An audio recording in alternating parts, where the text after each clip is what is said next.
she would request it.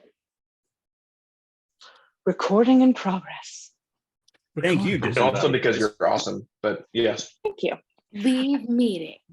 Mostly I was really excited because I have a whole new like self-tape setup, and I was like excited to level up my self-tapes and make them look really good, and it looked like a professionally done self-tape, like the lighting, everything. I was so proud of it. The only thing I have left that I need is a mic, but like my self-tape setup is so great now.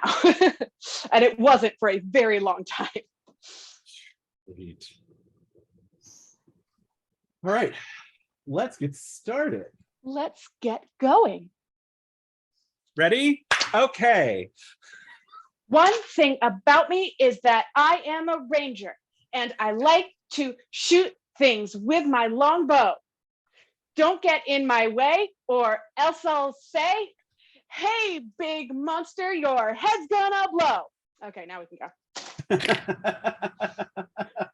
So that just happened. And we recorded it. Oh boy. Blackmail material. Forever.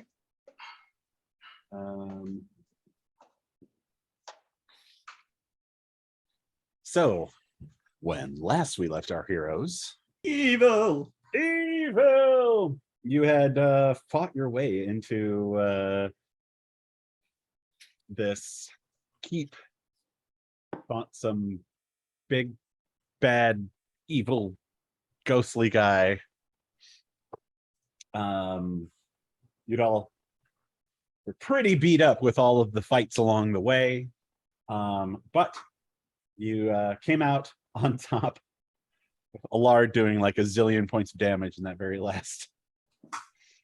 This is the last of everything that I had. I'm looking at all my spell slots. They're all filled. Like they're all used up. Like I've used up like every inspiration I had. Like I don't have anything else left that's like, you can choose to do this. Like, no, I've used them all. And as evil falls and he kind of turns into that mist and disappears, suddenly you shield your eyes, and through one of the windows up here in the keep you can see the sun is shining through. And as you look around, you can see that there are bricks missing from this place that weren't missing before, piles of rubble. You seem to be in some sort of ruined version of this keep now. All of the townspeople who were coming after you have fallen to the ground, lost consciousness. Out of character Are for they- a second. Should we keep fighting them? No. Okay.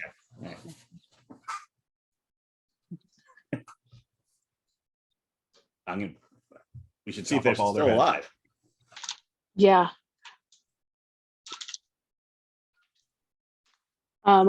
Eliza is going to cast, hold on a second.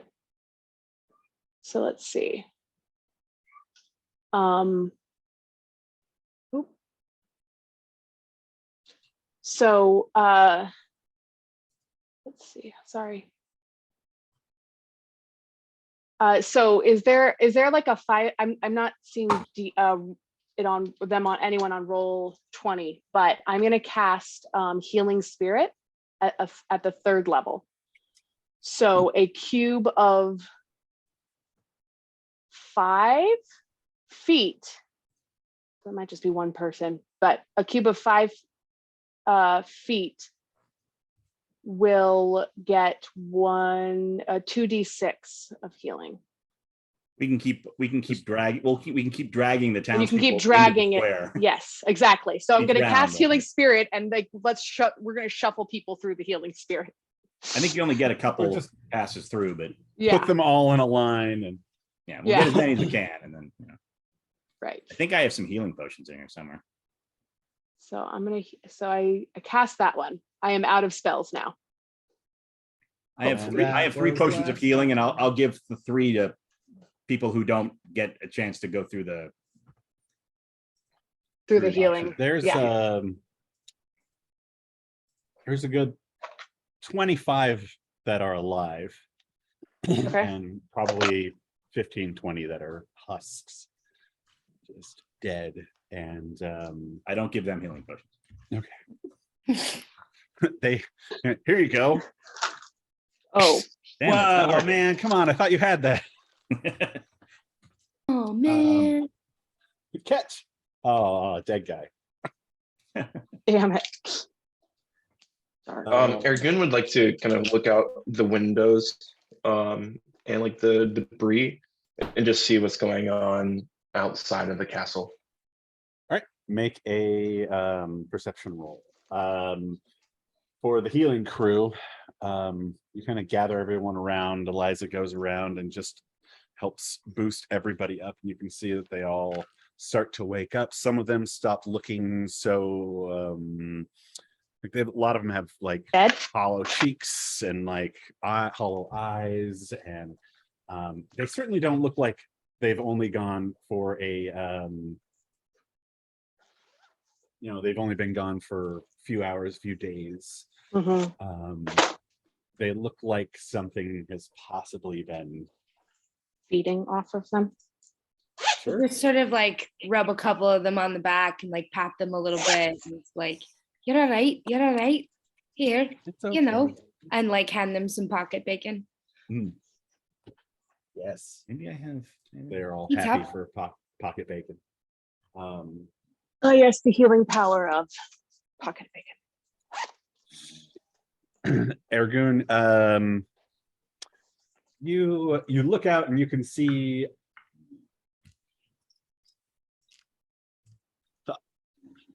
pardon me, tops of trees, but the wall has caved in the area that you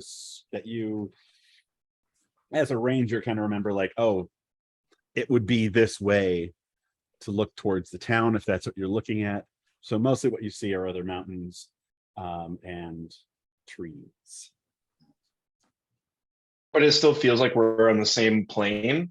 Not the Or one does that it were feel like- before. We're semi-stuck in this plane.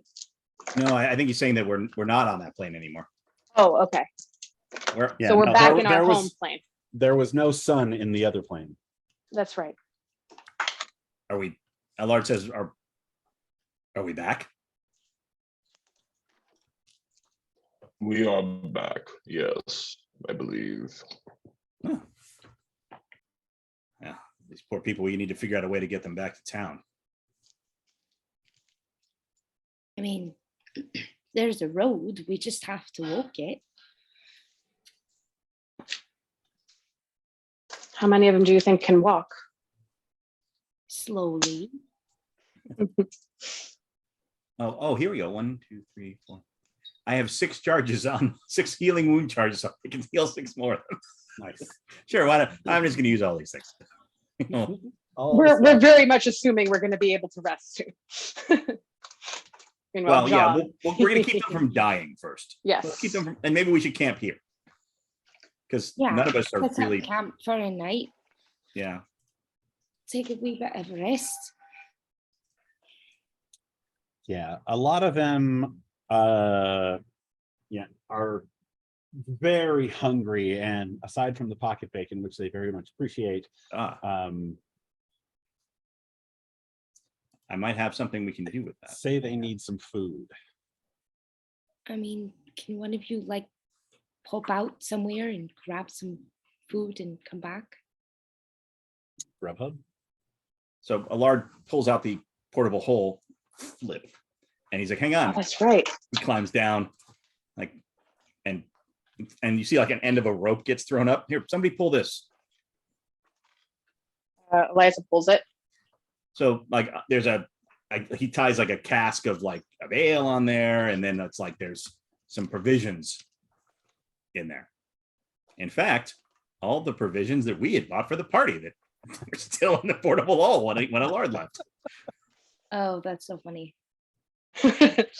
Oh, this is awkward. This is awkward, right, guys? I mean, I don't think they're labeled. It's just iron rations, so it's no. Have enough to get them through. some of them do seem ambulatory, some stronger than others. But there are definitely some who are going to have a hard time walking, whether you go now or you go in the morning. They're not adventurers. They do not heal like you do.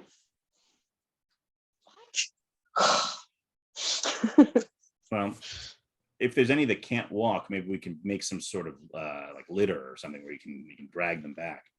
Yeah, there's definitely Or a we lot could of. heal more of them in the morning. Yeah, that too.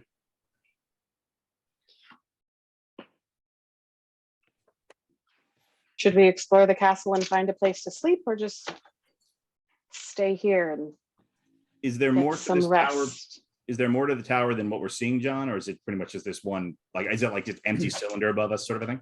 Yeah, it's mostly empty above you. You can see where it's kind of like fallen in. Like this is kind of the, I'd say the top, but it's not that high up either. It's not a huge, like, you know, multi-level tower. It's more like one nice level, and then there is a level below.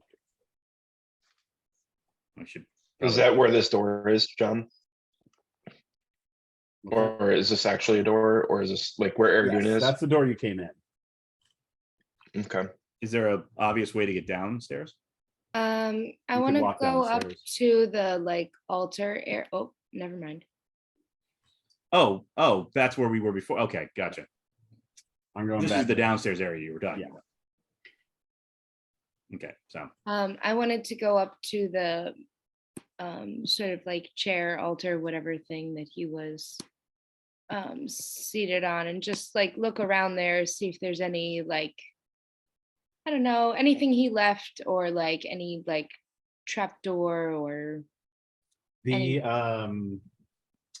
that area seemed to be pristine when he was sitting on it, and now the throne itself is crumbled, only half there.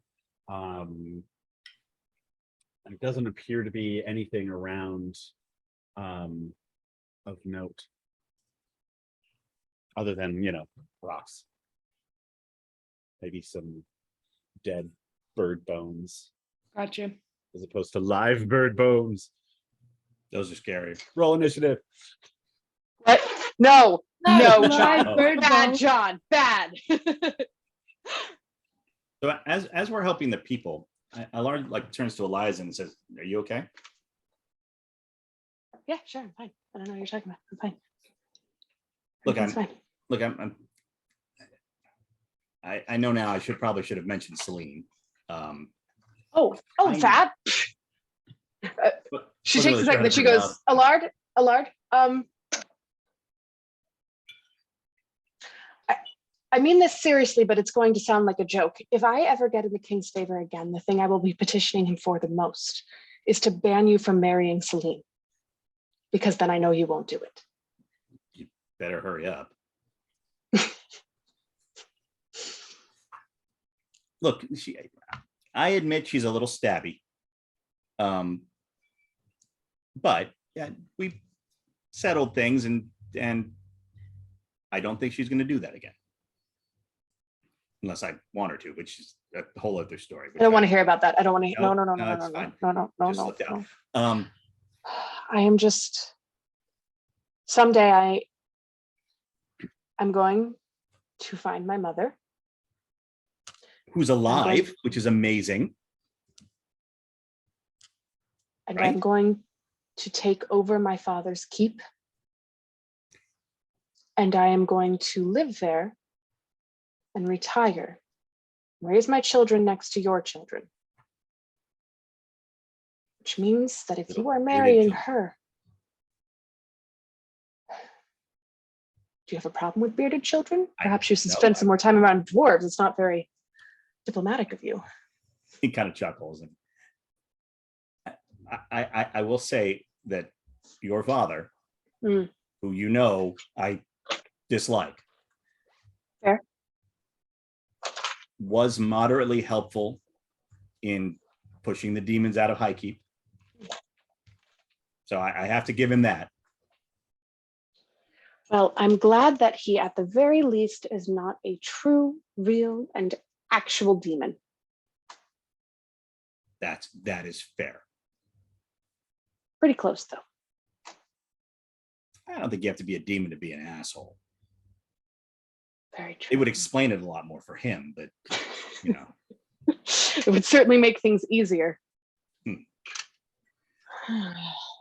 Well, Let's get these people settled, I guess. So we get people settled.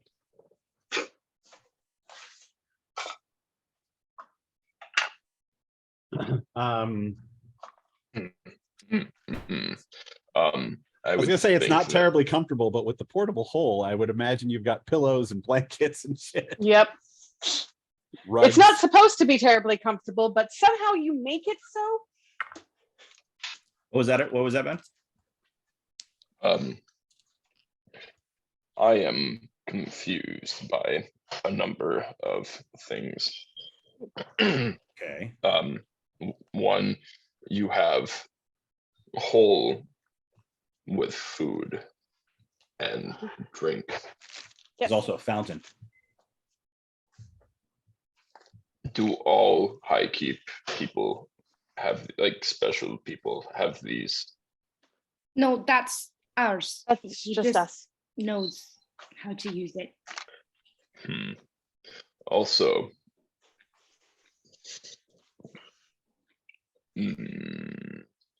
she does not want you to marry this woman that you love. But I know Eliza to be a very loving person, so this is confusing. No, there's a good reason. Celine Likes to She tried stab to kill him multiple times. Also us. this is That- multiple times. But She- Kismet does that as well. and Allard starts laughing. This is also true. The story, Ergoon, is that I was a spy for Highkeep, and Celine was a spy for Imperia. I didn't realize she was a spy when we started seeing each other, and when I found out and confronted her, that's when the stabbing happened. But that was more in the line of duty, sort of a thing. And since then, we've, I stabbed her back, so we're all even now. Is that what you humans call a euphemism? No, I literally stabbed her, ran her through the back with my sword. It was in battle. It wasn't like assassination or anything. It was, fighting. But I figure by that token, we're sort of both even now. That part at least was glorious to watch. Yeah, that was a good shot, wasn't it? It was nice. It was right there.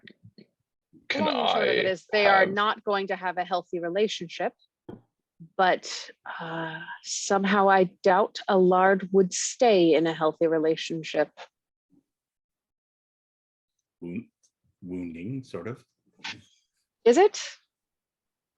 Had very many healthy relationships as well. Yes, and how many of them have lasted? It's a little hard when you can't tell them what you do for a living. Act the wastrel, they tend not to think you're very serious about it. Is that why your relationship ended with Hali? No. My relationship with Hali ended because he was a traitor. He is a traitor.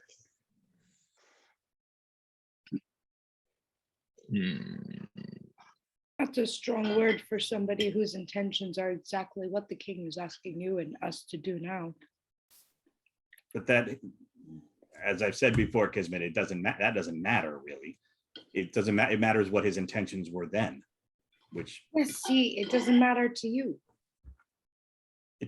doesn't matter to his oath, or frankly, for that matter, his majesty. But I don't want to argue. I don't want to argue about this. To be But fair, a difference of opinion does matter. If Hali had not left with the skull, at least some of you would likely be dead, which would be unfortunate because I consider you friends now. It's All nice of to us have would likely be friends. dead. You don't know that.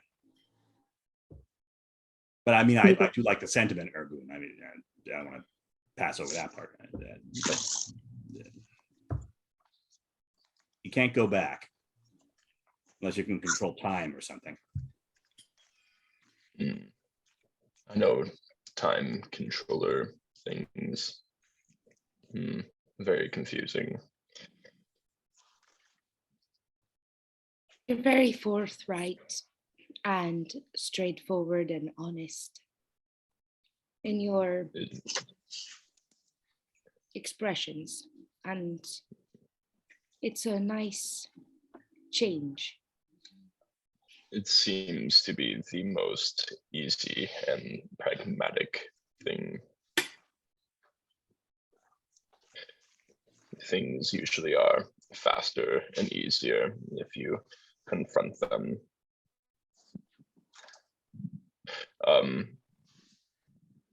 But we perhaps, and then he like looks across to the other humans.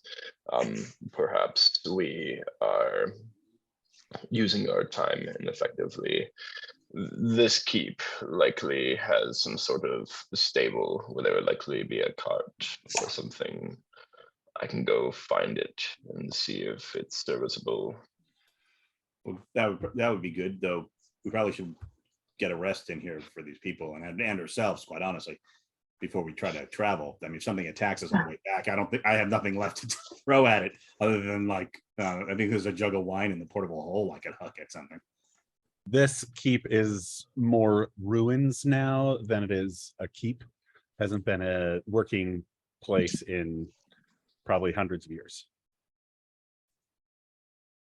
Are you saying that in that there wouldn't be a cart, John? Or are you saying Most that as likely a- not. Okay. If there were a cart, it would most likely just be pieces of a cart at this point. Out of character, I mean, we could, or actually in character, Allard says, let's give these people a rest now that they're getting some healing, and we'll feed them and we'll feed ourselves and we'll get a rest, and we'll see if people are able to travel tomorrow. If someone can't walk, maybe we can build some sort of litter or something and carry them back. But for now, I don't know about the rest of you, but I'm tired.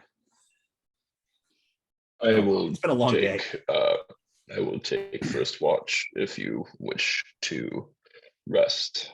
I am more than adequate. That's a good idea. I'll take the second. Eliza, make a charisma saving throw for me.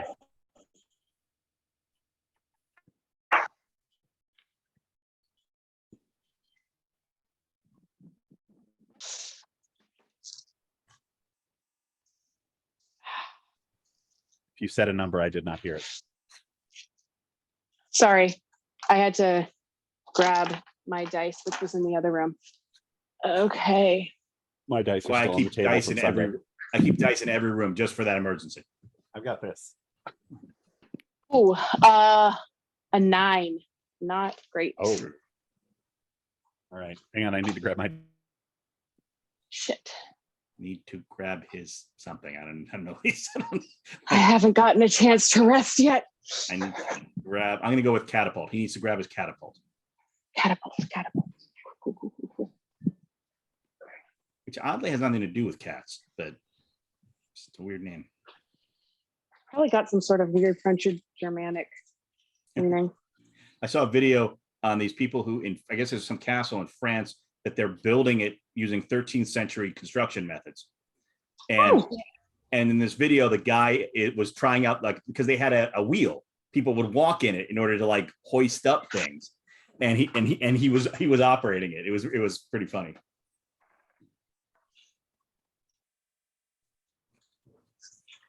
Oh shit, what's John doing? Grab a little. I don't know. He went to grab something and then What are the chances Eliza's gonna die?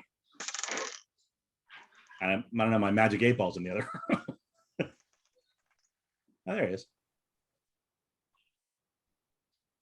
We weren't sure what you grabbed. Nice. Ah,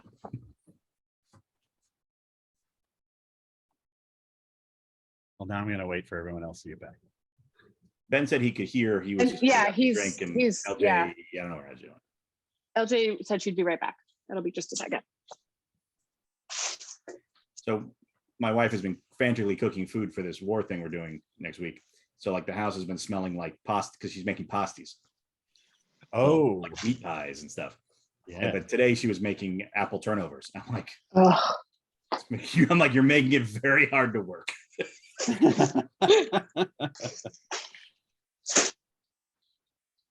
Like, surely some of those need to be tested. For sure. Absolutely. It makes me think of the dad in the Christmas Story with the pie. Oh yeah. I love that movie. Like picking the skin off the turkey. Yeah. Mhm. And she's yelling at him from the other room. Can't even see him, but she knows. It's like, He's like, fuck it. It takes them anyway. then the Bumpuses send their dogs in. Bumpuses! Bumpuses.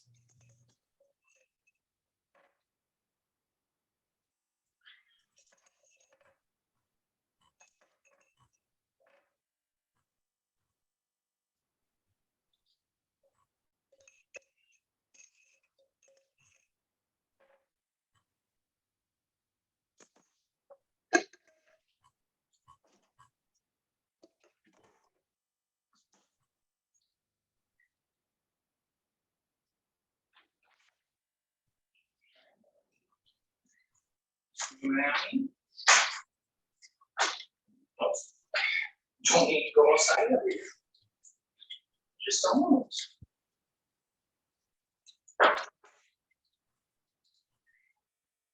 Just almost. I worked out earlier, and as I got up to go to the bathroom, I went like I normally do, like a swift walk, and it was like, "Ah!" Oh no.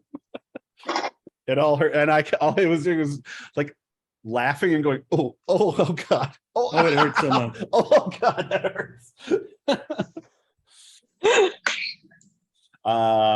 Eliza, Yeah.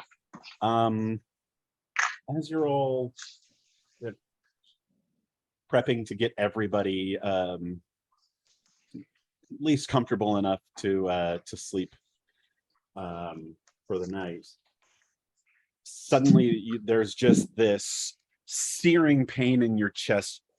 Your vision goes bright white and then black and then comes back to normal as it fades out and you fall over unconscious. Liza, going over there. Wow, you knocked her out for realsies. I try and shake her. Eliza? Yeah, put some She water on a cloth and put it on her Like, forehead. is she breathing? is Yeah. breathing, but she's kind of I have a potion. I have a potion here somewhere. Ergoon's gonna look to see if there's like some sort of assassin or something that struck her. all right, make a perception roll.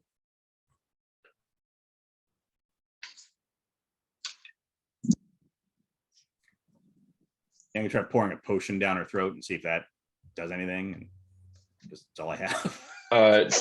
Dirty 20, John. 30-20. You kind of take a look around and you do not see any displacement. You don't see anybody who looks like they might have attacked her or anything. Nothing to lead you to believe that anyone here had anything to do with this. Come on, wake up, Eliza. Come on. Allard kind of upends potion into her mouth and she's kind of just not really convulsing as much as it looks like she's having a terrible dream. So it's kind of hard to get the potion to go down, and you kind of massage her neck a little bit and she comes back. Oh. You okay? Hey, what was that? Take it easy. Take it easy. Did you see anything? Did you feel anything? What? No, it just Did I pass out? Yeah, like drop like a rock. Sort of twitching a bit. No, it was I felt some pain in my chest, and then That's how your uncle went.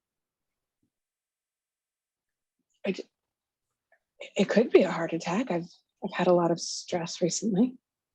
Message for you, Tiffany. Of course, your uncle was massively overweight and 80, so probably not. But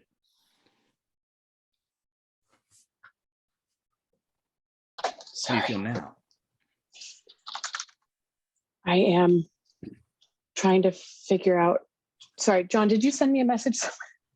Yeah, in Zoom chat. Thank you. Hold on. I'm sorry. I'm trying. Voices really are hard to talking, but I don't know where they're from. Hold on. I'm opening Zoom on my computer now. I'm gonna switch. I'm gonna mute myself so that I can God, there's switch two of over. them. Double Tiffany's. What does it mean? Whoa. What does it mean? Sorry. So, John, is there any chance you I'll could? I'll resend it. Yeah.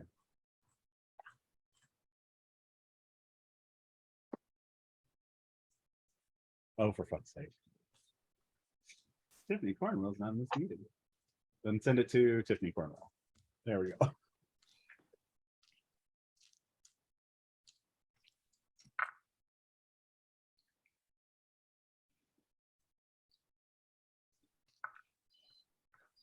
We can't hear you, Tiff. But she seems upset.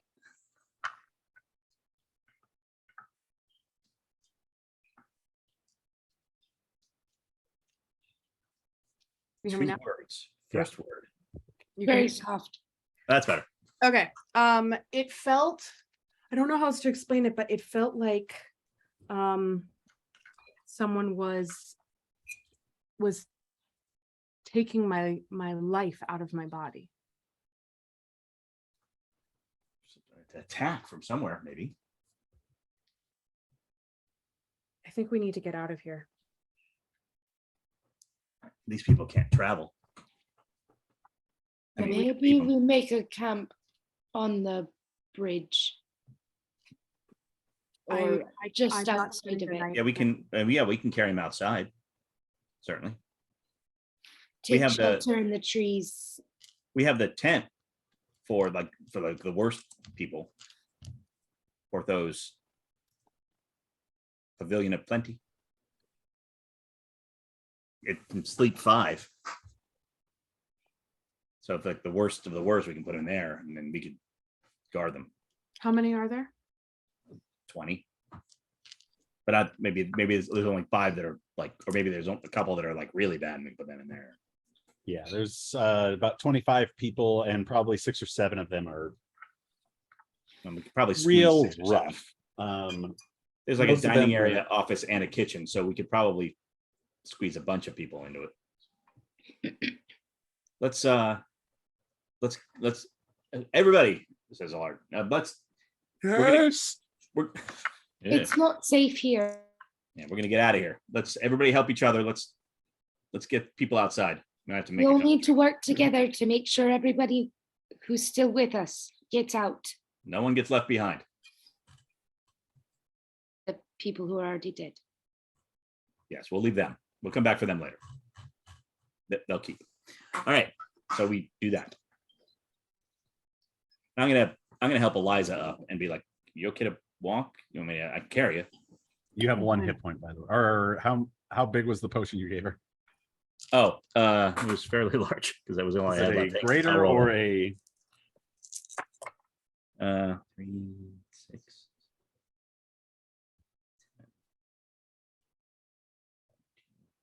You have 18 hit points. there you go, but you're still feeling pretty weak. Yeah. No, I'm fine. I'm Sure. fine. And she tries to stand up, and immediately her legs buckle. Okay. All right. Come on. Piggyback time. That is not necessary. I will pick her up. And He's much Ergoon. stronger in Friend these sort of Eliza, would you situations. permit me to pick you up and carry you? I understand you are mighty, but right now you are weak, and I must help, friend. Come on, Fine. Eliza. Fine. I let him pick me up. Ergoon will sheath his sword on his back, and will gently pick her up,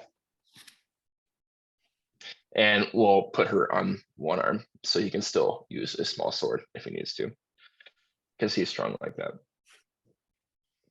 So Cool. Eliza, sword. So basically, you're holding me like a toddler on your hip, which I love the Yes. idea of. But Like you're like cradle on my arm, you know. yeah, Yeah. I'm holding It on works. as best I can. I think If while it I'm up looks there, like I it- make eye contact with Allard and I go, swear to the gods if you tell anyone about this. And he is. Actually, I'm going to roll to see if I keep a straight face. I mean, I guess this is like a performance check. Sure. 24. So yeah, he definitely looks like he's going to keep that secret. Oh yeah, sure. You pick up the people from the ground, blankets around everyone, packing everything up, and slowly move out and down the stairs, which themselves have mostly crumbled away. There's just one small tight piece of stair that is kept on right next to the railing that you managed to get everybody down through, helping the people when you can't go side by side holding somebody. You have to kind of pass them off to each other and get them down the stairs and out. Some of them are very the sun is a lot for them. You get out to the bridge, and the bridge is in much the same shape as the stairs, where it's Maybe we camp on the other side of the bridge. This seems dangerous.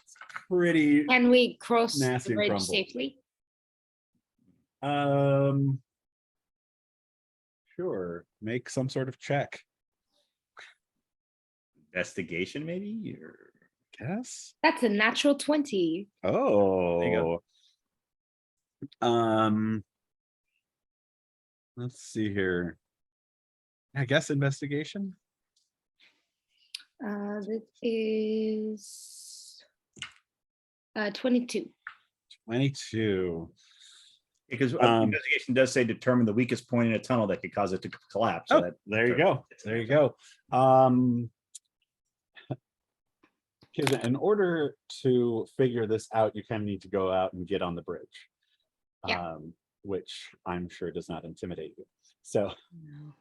you walk out there and you're You had like testing an acrobatics or things. something. and like at one point some stuff falls away, but your elven reflexes pull you aside, and you kind of get to a part where like Use my donkey tail for no- counterbalance. exactly, there's no railings, and it just like falls away like hundreds of feet below, and it's only a good 5-6 feet wide.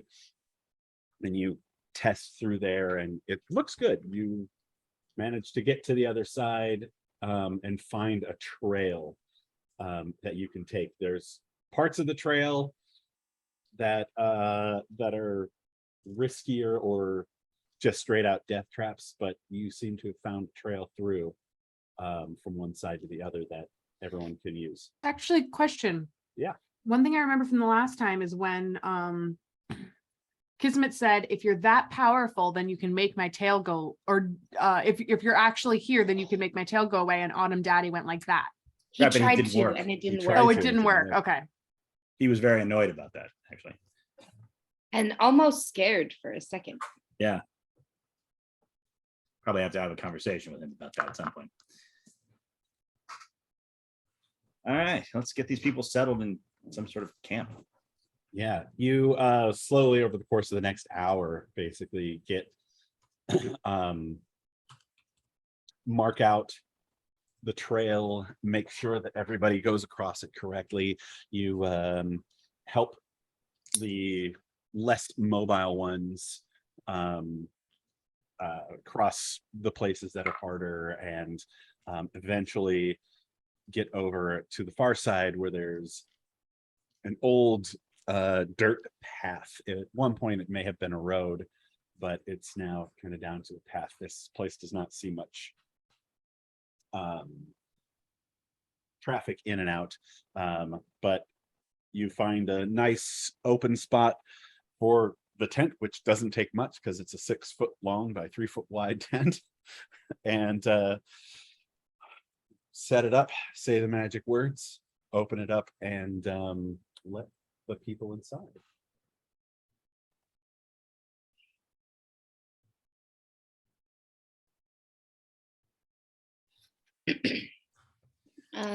Kismet's just gonna sort of post up on like a tree, looking out towards like the road or path or whatever that leads back to the city. Ergoon will walk over to the tent and slowly set down Eliza. Yeah. Rest for you. Eliza will awaits. sit there. There's a bed like right inside. Like we kept one open for you. Yeah, there are beds, there are Nice. couches,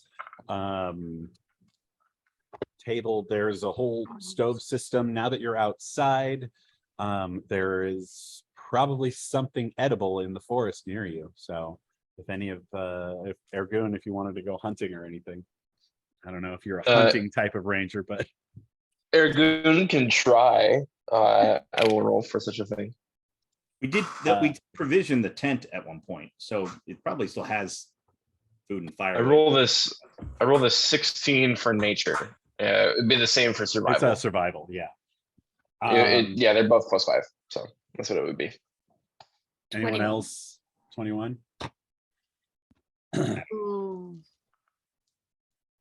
You Kismet and Ergoon head out into the forest and start tracking and looking around, and you spend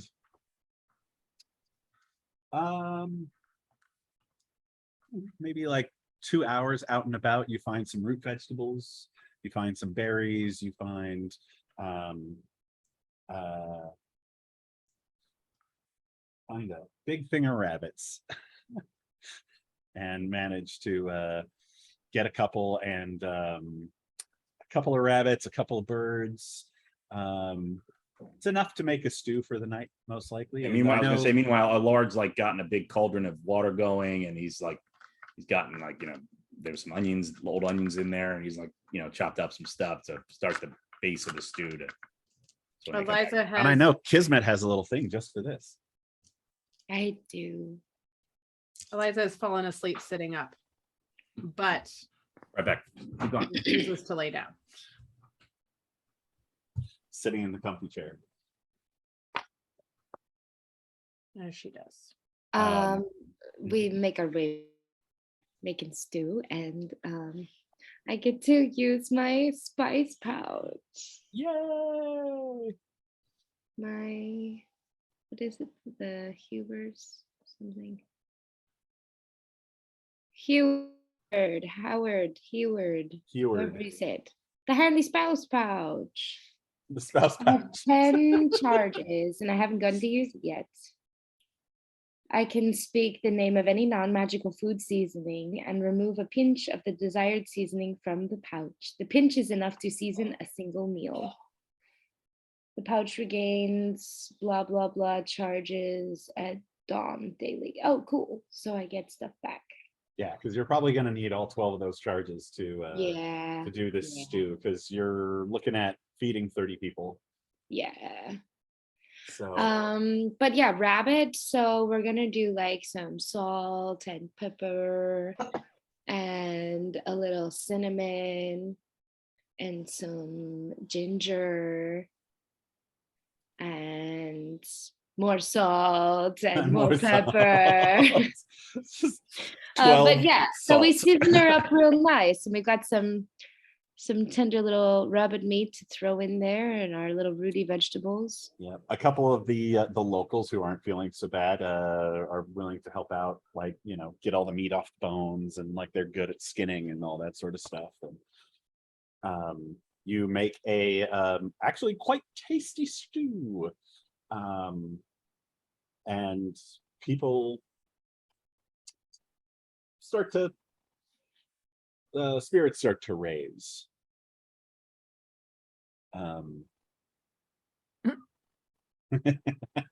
Me too. And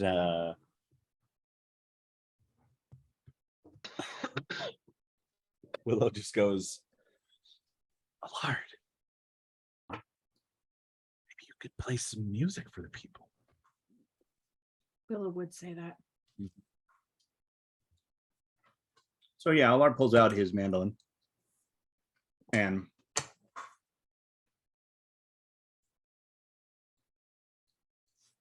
oddly, like, you know, he plays. It's beautiful, like what he plays, but it's not. He's not playing like really upbeat things.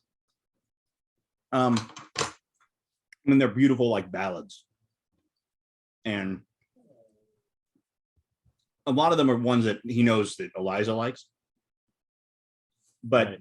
it's interestingly, it's none of the really happy ones that she likes. These are like, and some of them are love stories and stuff, but it's like, it's more Romeo and Juliet level than it is like, you know, 10 Things I Hate About You. You know? Right. Uh, Uh-huh. can Ergoon play along with his dragon flute? Oh yeah, totally. It's like, it's a flute, but it probably sounds more like an oboe. Nice. Oh yeah, no, Allard loves it. Cool. And Allard's like, Yeah. do you know this one from Imperia? And he starts into some Empyrean, like, you know, very well-known Empyrean one. I will do a history. He wouldn't be trying to stump you. It'd be something that he figured you No, know. no, no. Yeah, luckily, Ergoon rolled a 15, so he would know it. Yeah. He'd be familiar. Cool.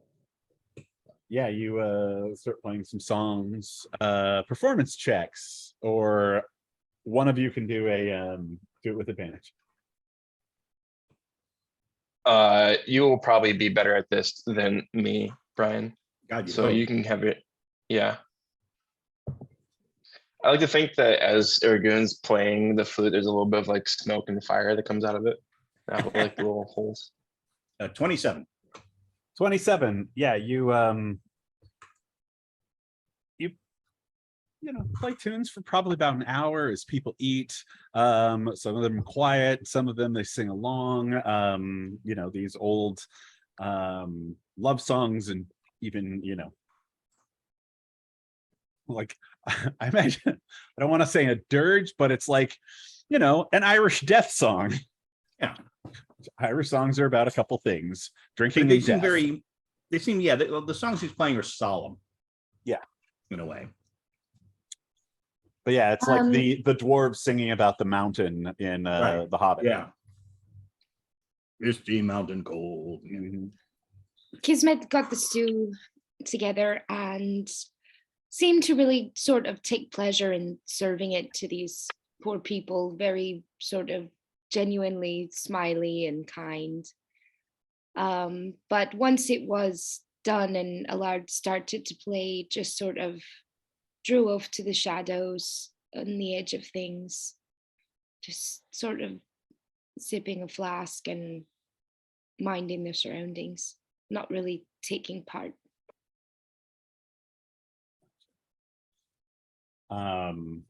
Eliza wakes up. You wake up a few times just because of like there's this familiar tune, Mm-hmm. but it's almost as if you're still dreaming. Mm-hmm. Because you almost just as quickly fall right back to sleep. Yeah. This is worse than when I got the plague.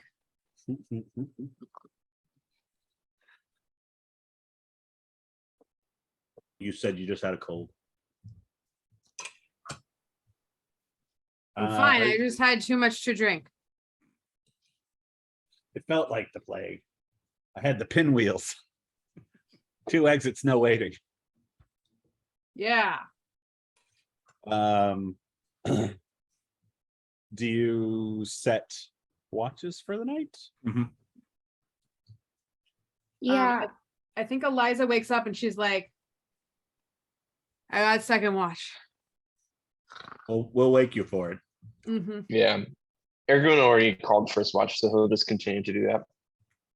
and I was gonna take second, and I don't think Eliza's actually gonna be awake, so I just No. sort of gestured to Hali to tap me in. Hali.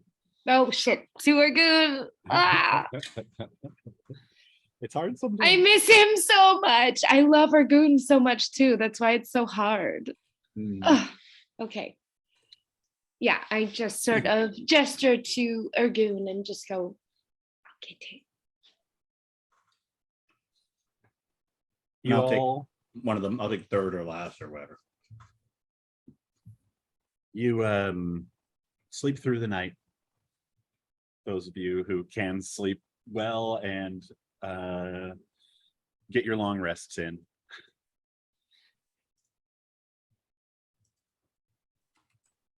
The next morning, as the sun comes Oh. up, Sorry, John. I apologize. I was muted.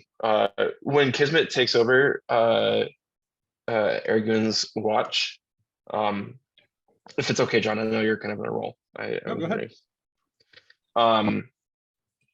You did not join in the entertainment in Kismet.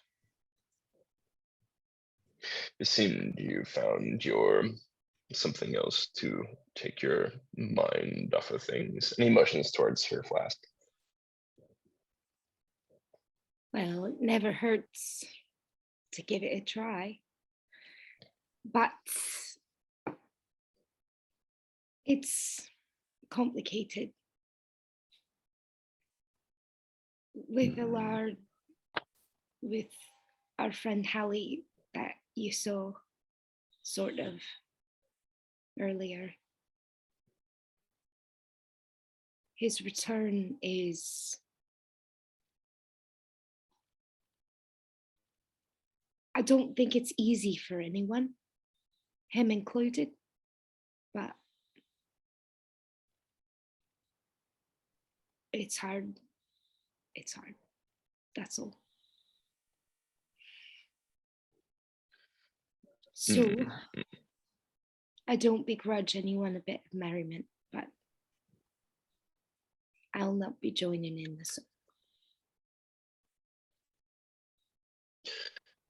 I find that usually it is the actions of good that create memories that push back the poor ones, the dark ones, the ones you'd care not to remember. And we'll see if we can create some more good ones, but right now I fear there is a bullheadedness in him that I'm not sure we'll ever quite see eye to eye again.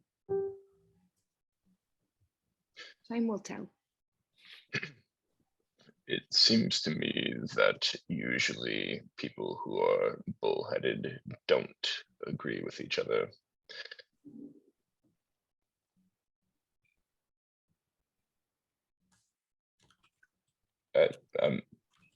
I tried to be subtle. I'm not subtle. You are bullheaded, Kismet. So is he. Aye. Mm, And I honestly hope you never learn to be subtle. I think that's a human or elven trait that you could do without? It seems to me that subtlety can at times be a grease to an engine. But I understand your meaning, small one. I do not mean to pry any further. I wish you an uneventful and a calm evening. You're I'll stand up. uniquely charming. I'm not sorry that our paths crossed. I agree. And you'll just see him kind of slowly walk away. What are the chances that Ergoon sees her a little bit as like sort of related because she has a tail?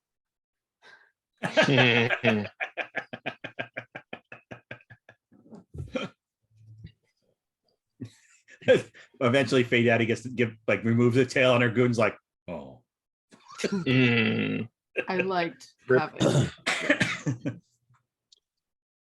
No, that's the thing, is for once Kismet's not flirting. She just genuinely kind of likes being around Ergoon, but finds that a little unsettling.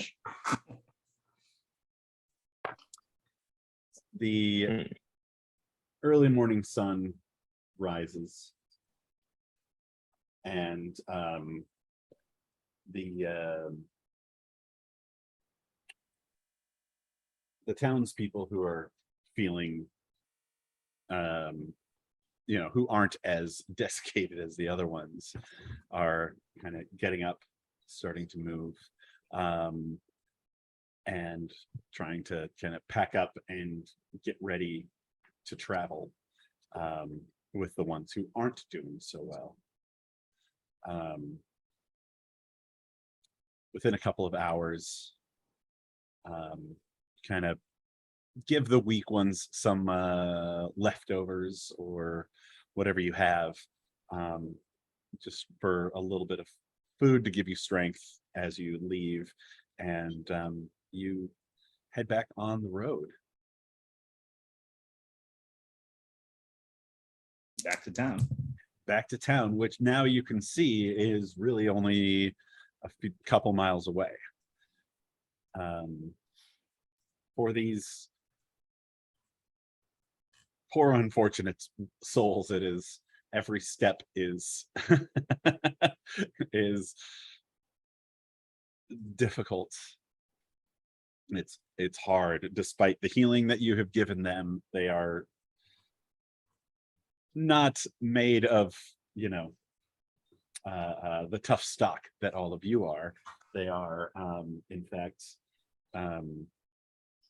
still dealing with a lot of the pain and exhaustion, and will most likely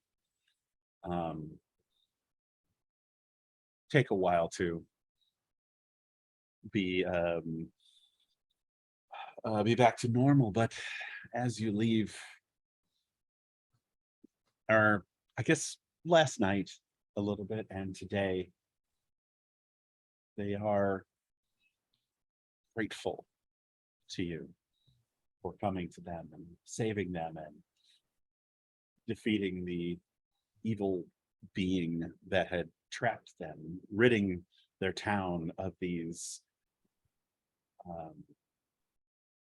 of this mist that would take them in the night. And even the sailors and the captain of the ship you came in on, who are also with you,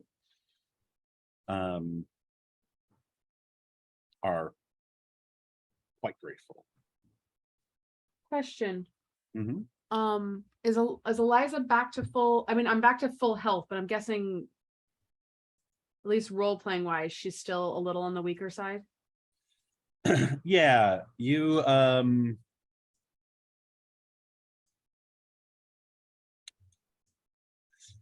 it's like getting your vaccination booster. Yes. Little sore, a little achy. A little sore, a little achy, your head's a little swimmy. You feel like if you needed to, you could push through and work at almost maximum, but you definitely need to rest a little more than before. Yeah, Allard's staying pretty close to Eliza, to start keeping a watch after, but he's very quiet. Like he's not saying anything much today.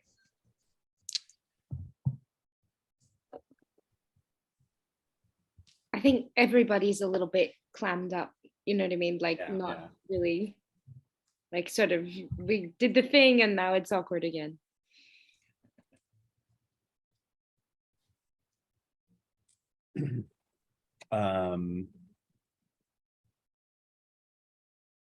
In a few hours,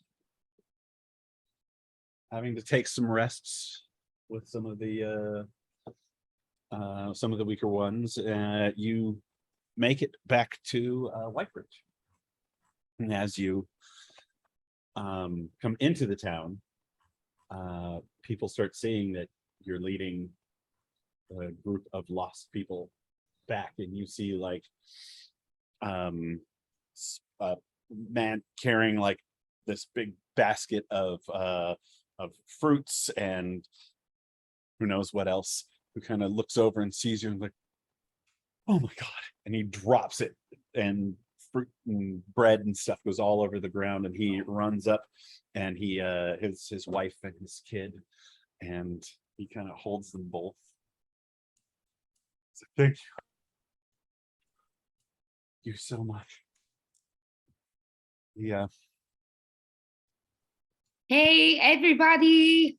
Kismet just sort of like awkwardly like calls out to the town. It's just like, we're back and there's some hurt people and we kind of need some help. There's a lot. The bad thing's gone, no more mist. Yes, the mists disappeared sometime yesterday afternoon. I only know it was afternoon because when the mists went away, I could see the sun again. And you see there's another person who runs to the church, and shortly afterwards you hear dong dong dong dong dong dong dong dong, and people come, and now they're attacking us, these ungrateful bastards. You all take 37 points of piercing damage from the arrows that they Oh dear God. Why does this happen in every town? Just saved you assholes. Yeah, people come out of their homes, out of the local businesses, and they see you returning people, and you see couples getting back together, families reunited, and you also see a few people standing at the edge looking for people who will never return. Oh. We were all happy until right then, John. Thanks. Yeah, you're welcome.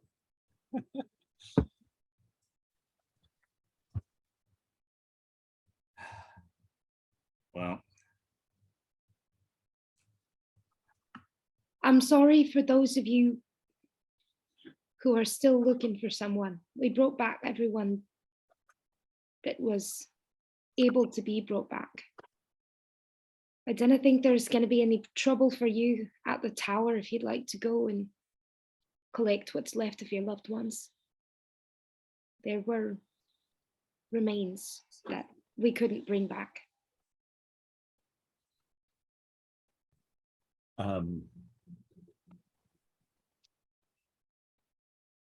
Even the people missing their loved ones. Yeah, go ahead. Sorry, I was muting again. Kismet, remember the tower is in shambles. It likely would not be safe for the townsfolk to retrieve their fallen. They may not be entirely safe, but they have a right to know at least where their loved ones are if they're not able to go and get it.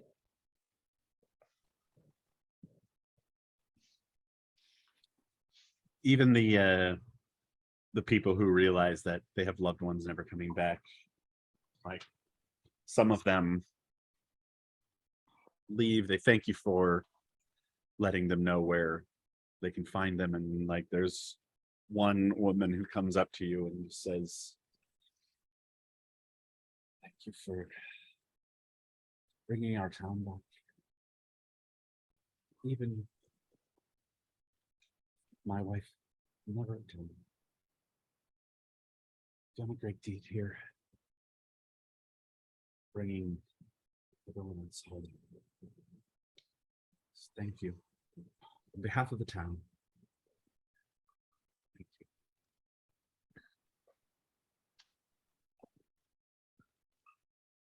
Kismet can't really bring herself to words, but her eyes just sort of kind of well up, and she's sort of fighting back tears, but just kind of nods her head and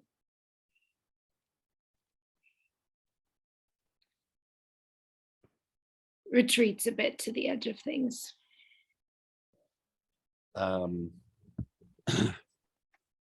As you are in this crowd, Allard, Hello. you see a person of short stature moving through the crowd toward you. I think you recognize that haircut. And it's your sister. Of course it is. When she walks up, I go, you couldn't have gotten here like yesterday. What happened yesterday? And as she says Got that, sucked into the Eliza plane and jumps on her with a giant hug. Oh, hi, And like Eliza. does the thing where she like grabs her face and just like kisses her over and over like you do with like a Okay, 4-year-old, no, even though she's I'm not four. on official business. Treat me like an adult. Never. Ugh. We were on another plane. Like Allard doesn't stop talking during that. He's like, we went to another plane. We were trapped there. You know, we saw people. I got to see Celine, which was nice. I admit that there's this evil thing that was keeping us there, and we had to fight it. And you would have been very useful as one. And Eliza steps in for a bit and goes, on the note of Celine, and moves back. No, it's. You It is like what it Celine, is. says Allard. I know I do. She's crazy. I like her. I wouldn't marry her. She didn't ask you. Thank God. It would have been awkward between Yeah. me and her and me and you. Official business. I've got something for you. It's got the king's seal on it. And here, John, hand it to me. Okay. No one was watching, but that was really cool. I was watching. Let's do it again. Let's do it again. Okay. Here you go. Thank you.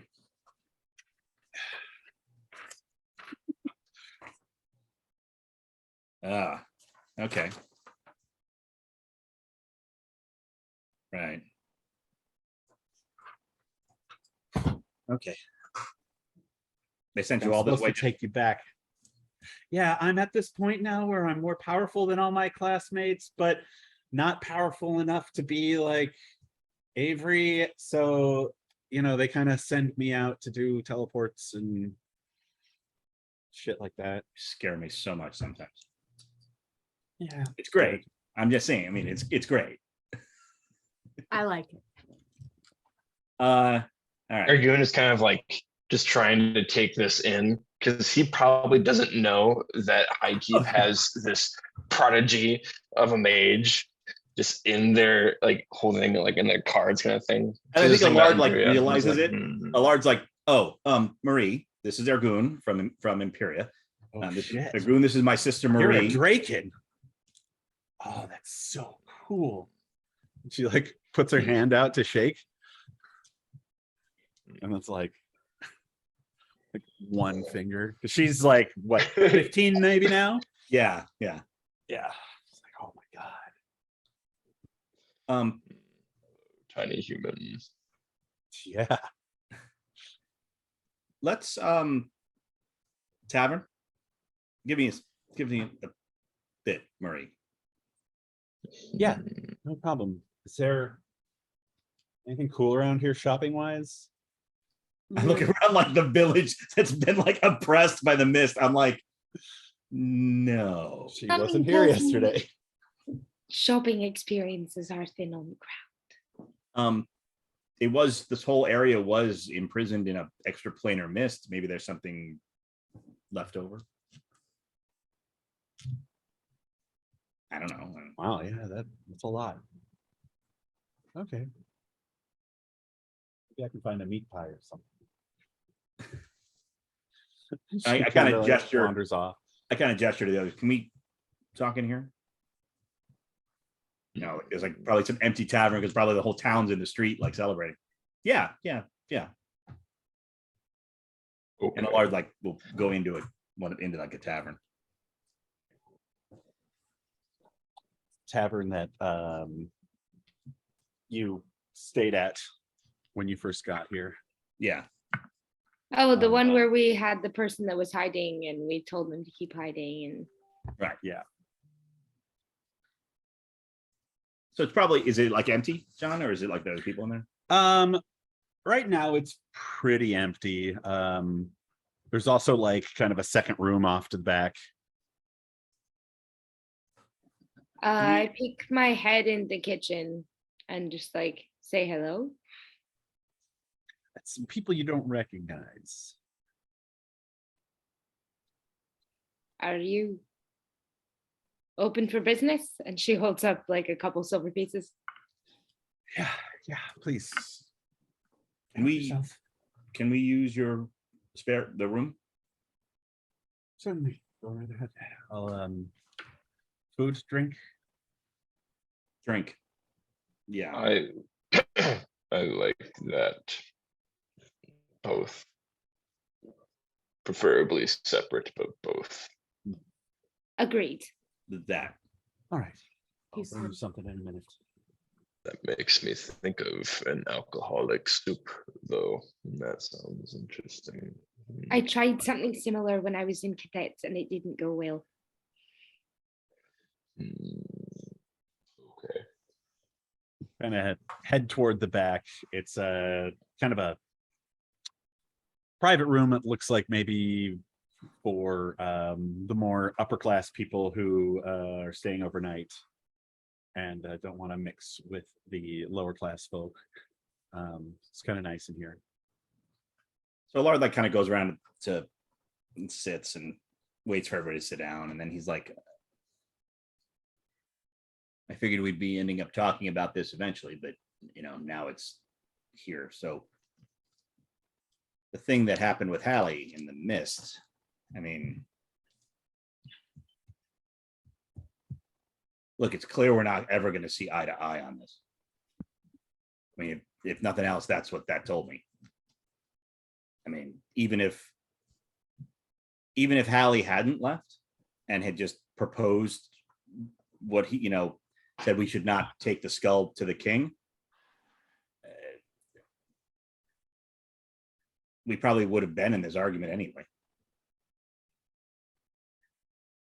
I can't help but feel how I feel about the oaths that we took. And I understand the other side. Trust me, I do. And I'm not certainly not here to start an argument. I don't, but it's clear to me now that I can't stay with you anymore.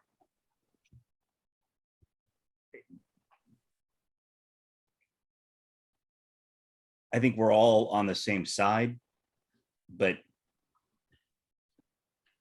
maybe it's just our methods are too different, or our stances on things are too different. I don't know. It's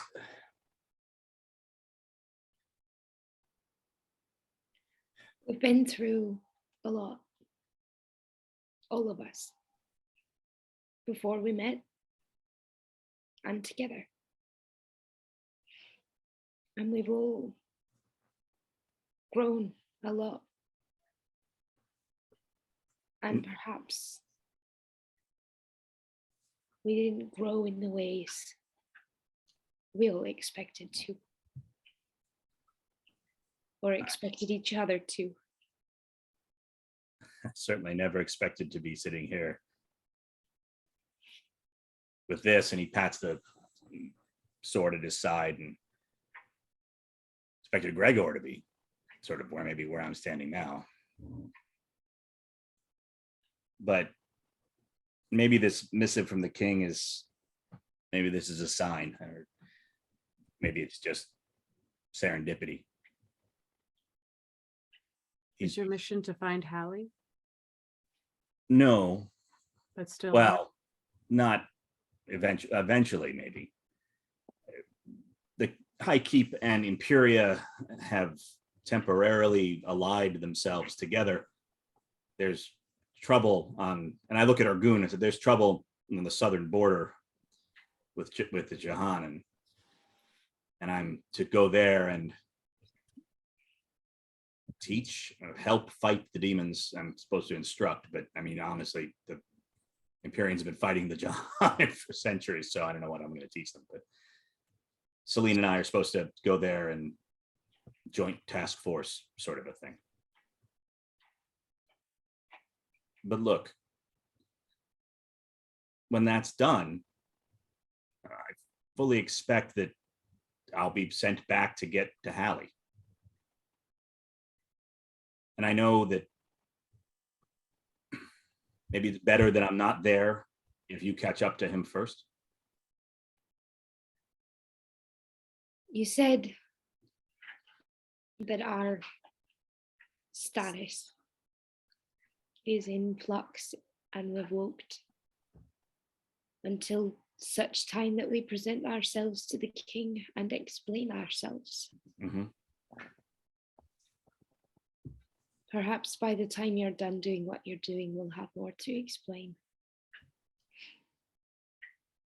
No, yeah, I mean, if you make your way to High Keep while I'm gone, and you could discuss things with His Majesty, We can perhaps find Hali and secure knowledge, at least, that the skull is out of play, protected in some way, assurances. I hope that's true. I really do. Perhaps there's yet a way. I don't know. Maybe, and I hope so. Look, because you and I have been over the hill. We've been under the hill. We've been sneaking through the hill. So I'm not going to try to pussyfoot around this or, gild it with lilies. But I hope you do catch up to Hali before I do. Because as it stands now, if I catch up to Hali before you do, it won't end well.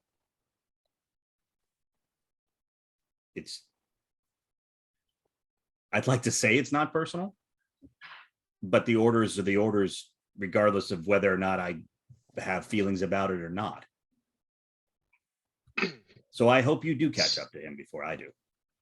I would say, considering what you said in the room, it indeed did seem personal. Oh, it is. I'm introspective enough to know that it is, but the orders are the same whether or not it's personal or not. I hope one day you can let go of how angry you've become. But that's the thing, Kismet. It wouldn't matter if I was angry or not angry. The orders are the same. I don't just mean about Hali. You're angry. And I know you're going to fight on a border. And it's probably going to be really easy to just tap into that and keep going down the path you're going. But for what it's worth, I hope you don't. Thank you.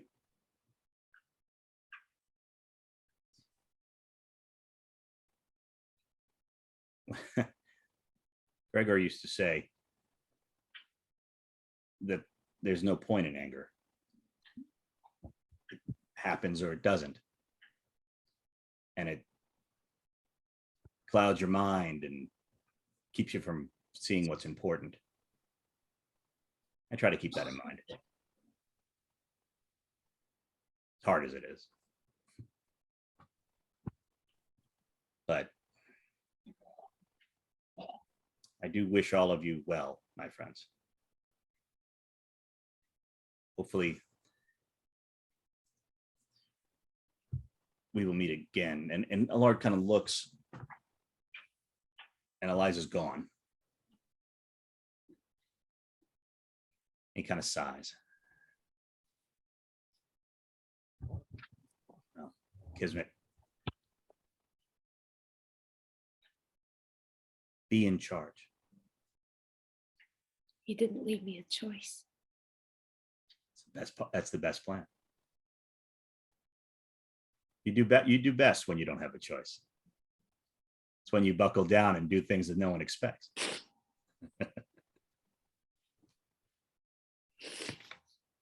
You'll be fine. Just give him hell. Kick some demon ass. And I look over at Willow, and I wish Laura was here, that I'd be able to say something. And I say something inspiring to Willow because I can't think of anything. But anyway, she can watch it. Oh, that's true. That's true. It's the only thing. So I look at Willow and say, look, Willow, you're probably more powerful than all of us. Freaking show it. And, watch out for the bear. I know it was that one time, and, it's still out there, and I worry. Ergoon, take care of them, huh?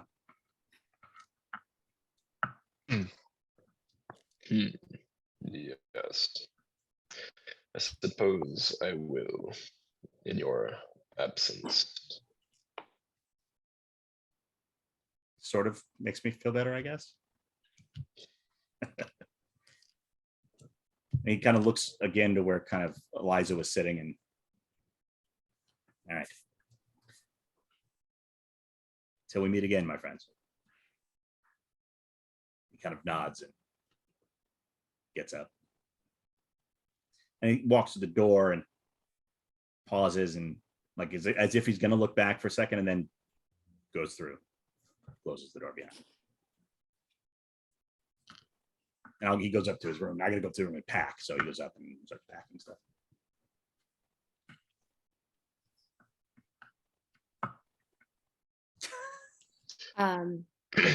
Kismet Willow comes opens over the to you, door, I Kismet. guess. Oh, go for it. Before you can do that, Willow comes over and just completely breaks down and says, "Why are we crying every day?" I'm really tired of it, To but also have some fun. you gotta have lows to have the highs, right? I could use a couple of highs right now. Me too. Just a couple. I think one named Fire and the other named Whiskey. It's my kind of high. And I just sort of grab her and go downstairs to look for Eliza. All right. You are downstairs. Oh, I thought we were in a room. You are. Like a back room. Oh, we go Yeah. out of the room They and separate into things. the main room and look for Eliza. Allard. What do you or Eliza? So when Allard comes back to his room, Eliza's already in it. And she's sitting there holding something, sitting on your bed, and you can't see what she's holding, but she's got something on her lap, kind of in a pouch. He closes the door behind him and goes, "You left. I had lovely speeches and things to say. Just walk all nice things, even to Kismet."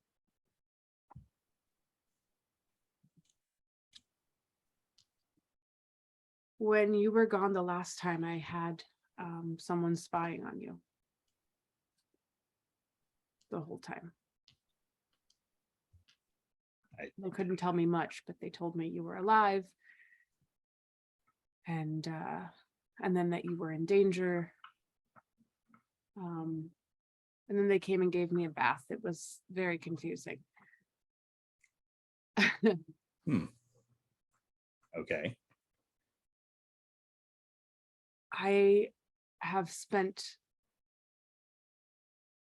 no part of my life, except for pieces of the last few months, not knowing where you are. And I have spent no part of my life having to figure out who I am without you. I'm not happy about it. You were supposed to be there for everything. But I understand. And she reaches into her hand, or she reaches her hand into the pouch and she pulls out one of the sending stones and she places it in your hand. And she says, every day. And he kind of cups her hand like so, so he's holding her hands, holding the stone, and says, "You could come with me, you know." What do you mean? When I left last time, I regret it for a lot of different reasons, but leaving you behind was never my intention. So, look, I followed you into the Musketeers. Come with me now. You could come with me. We go down south. We can fight demons together. I have a feeling I'll be fighting demons no matter where I am. Fair, but What would I do? the same thing you're doing now. We adventure. We fight the good fight. And What, you said you were going to a training camp. we're on the border with the Jahanan Waste, so we'll be fighting demons mostly with Imperia for a while, and a detachment from Haki. I'm sure we'll have to teach somebody something because they probably don't know what the hell they're doing, but you know, we'd be together. I don't think I'm done here yet.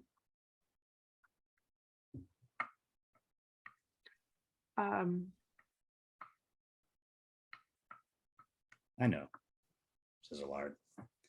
And he like reaches up and, you know, kind of takes her head and kisses her on the forehead and says, "I had to ask, but I I'm know." glad you did. I'm glad you did. And then she very seriously looks at him and goes, "Don't die." That's not the plan. I have this dream I go back to whenever things get too hard. It's a dream of the future, more so than the past. But sometimes I think it's our past, and it's spring, and the trees are filled with flowers, and there are children in the distance. And you and I are under the tree where we met. Yeah. Only it's not raining, and we are happy. That will be our future. I live for that. But we're Well, not there yet.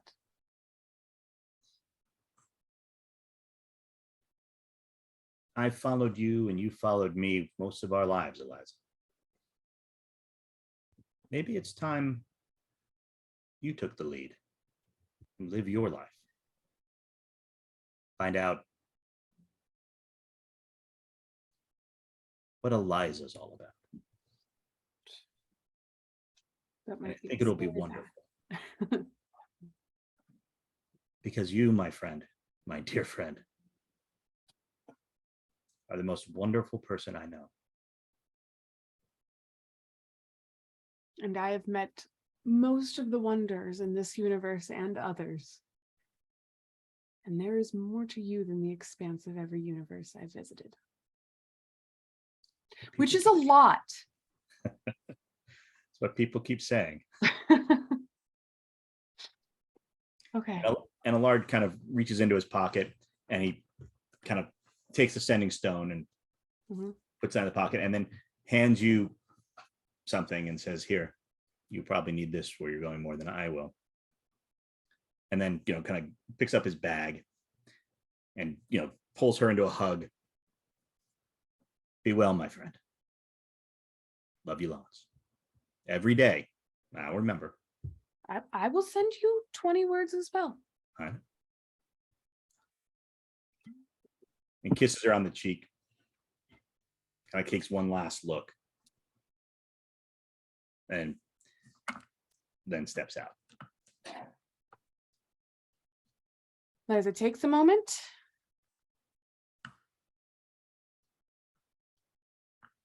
And looks at what's in her hand. I don't know what he handed. It's the portable hole. Oh. And goes, that'll be useful.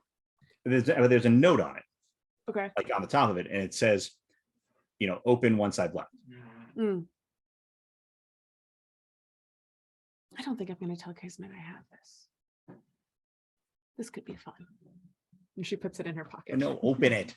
Oh, so she opens the portable hole in Allard's room. No, it would be the most Eliza thing in the whole world for her to not. Not look at it. Until like the most inopportune moment. But then I'll forget the thing I prepared. Yeah. Okay. So she opens the portable hole, climbs inside of it. So it's pretty much the way it looked before with like the weird bookcases and the fountain and all this stuff. But there's a new addition, kind of between two of the bookcases, is a painting. And it's a beautiful oil painting of our group shot that John did. And it just says, and it like on a little plaque on the bottom, it just says them. Oh, God damn it, Brian. Damn it.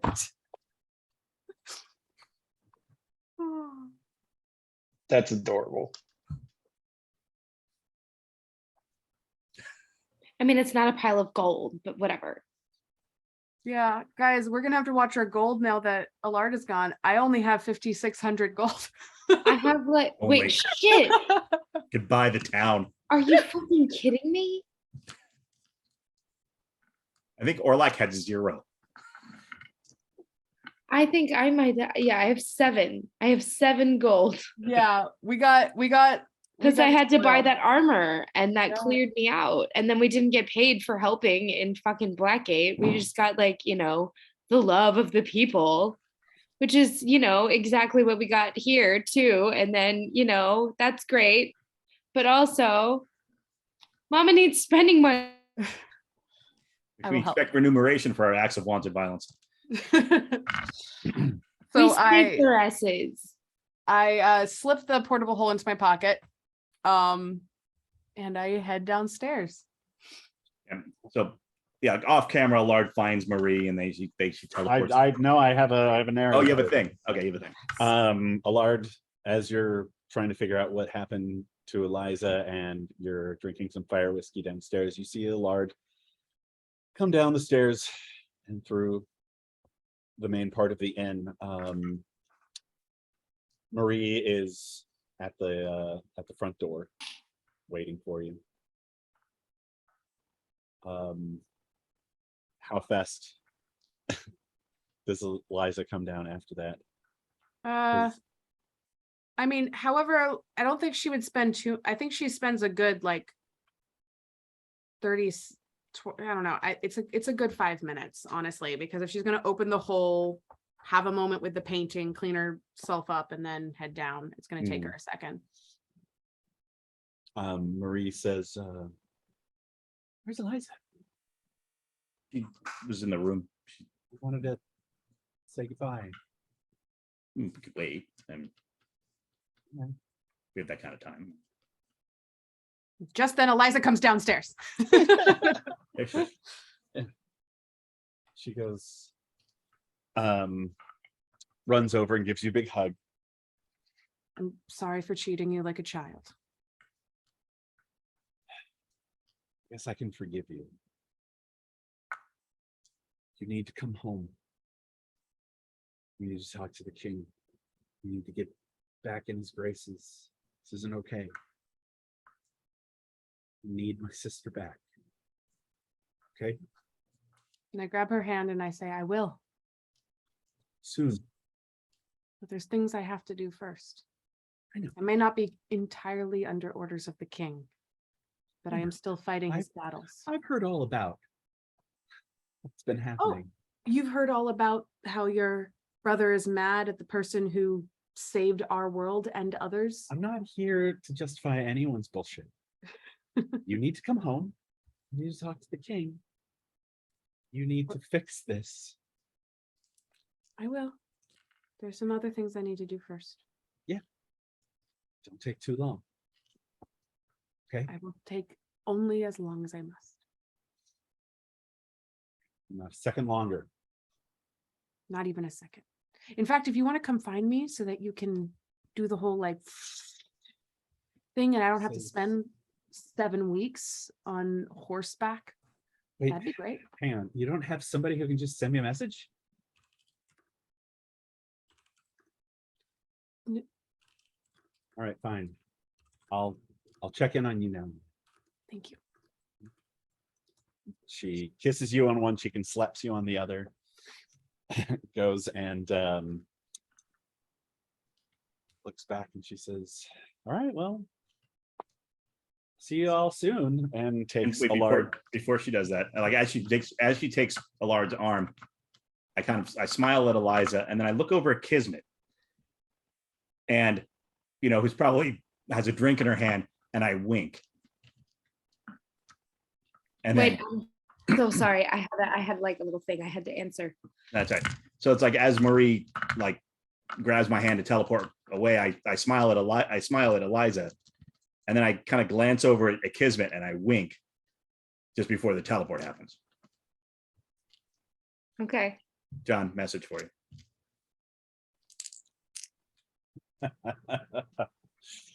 And yeah, he goes outside. You can see Marie has drawn on the road a teleport sigil. They go into the middle of it. She pulls out her wand, waves goodbye, and they're gone. Sparks come up from the teleport sigil and float away in the wind. Bacon. It's bacon. And out of the kitchen come 2, 3, 4 plates of bacon. God damn Boom. it. Hit down at your table. A whole pig. Oh my God. Bread. Pitchers of beer, bottles of whiskey, apples, oranges, plums, like all sorts of the most delicious food that you can think of, with Oh my God.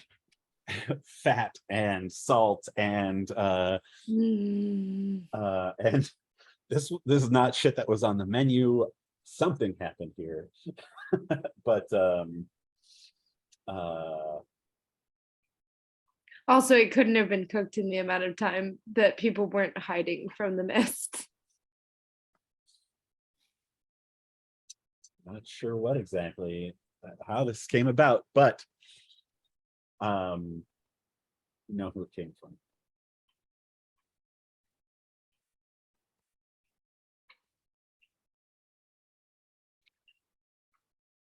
Well, we can't let it go to waste. Oh, Kismet's already eating. Yeah, Ergoon's kind of like He like took a handful of bacon as it passed her on its way to the table. Ergoon grabs some and brings it to Eliza. And I'm gonna say, Ergoon, you know there's a saying in the people lands. Don't look a gift pig in the mouth. With no explanation, she walks away. That's where the apple is.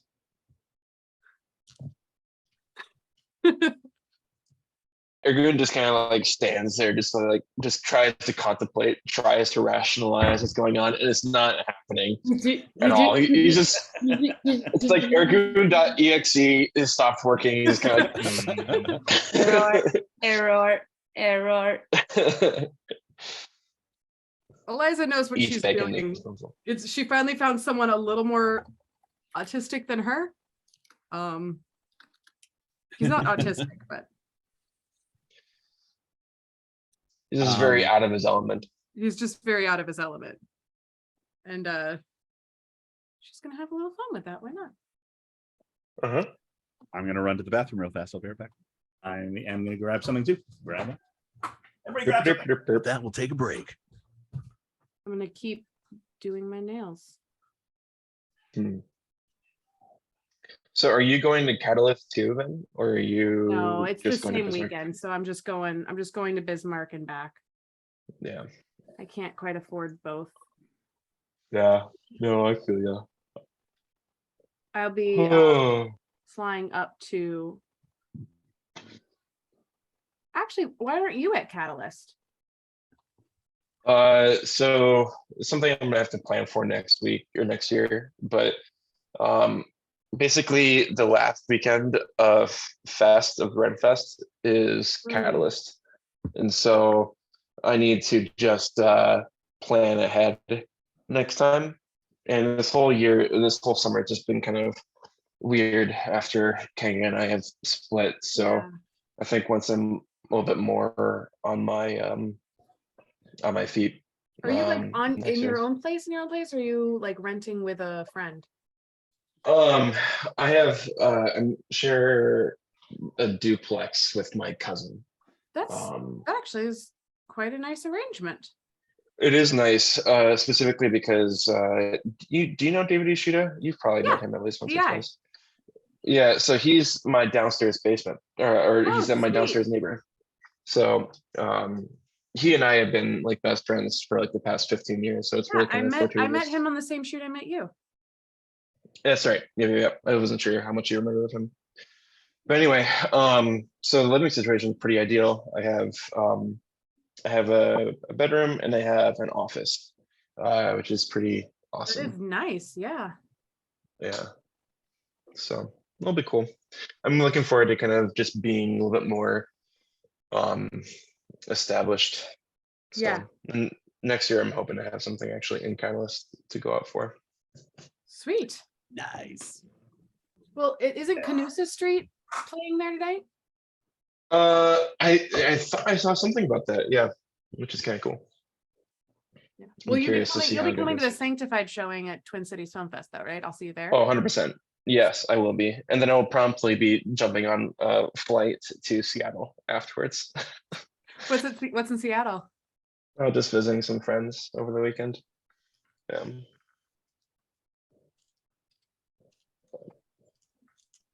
Great. Kismet is back. Sweet. I needed a snack. We talked about too much food. Fair. Fair. Well, as you're sitting there chowing down, the sound that the teleport that took Allard and Marie away, you hear it again, like, are they back?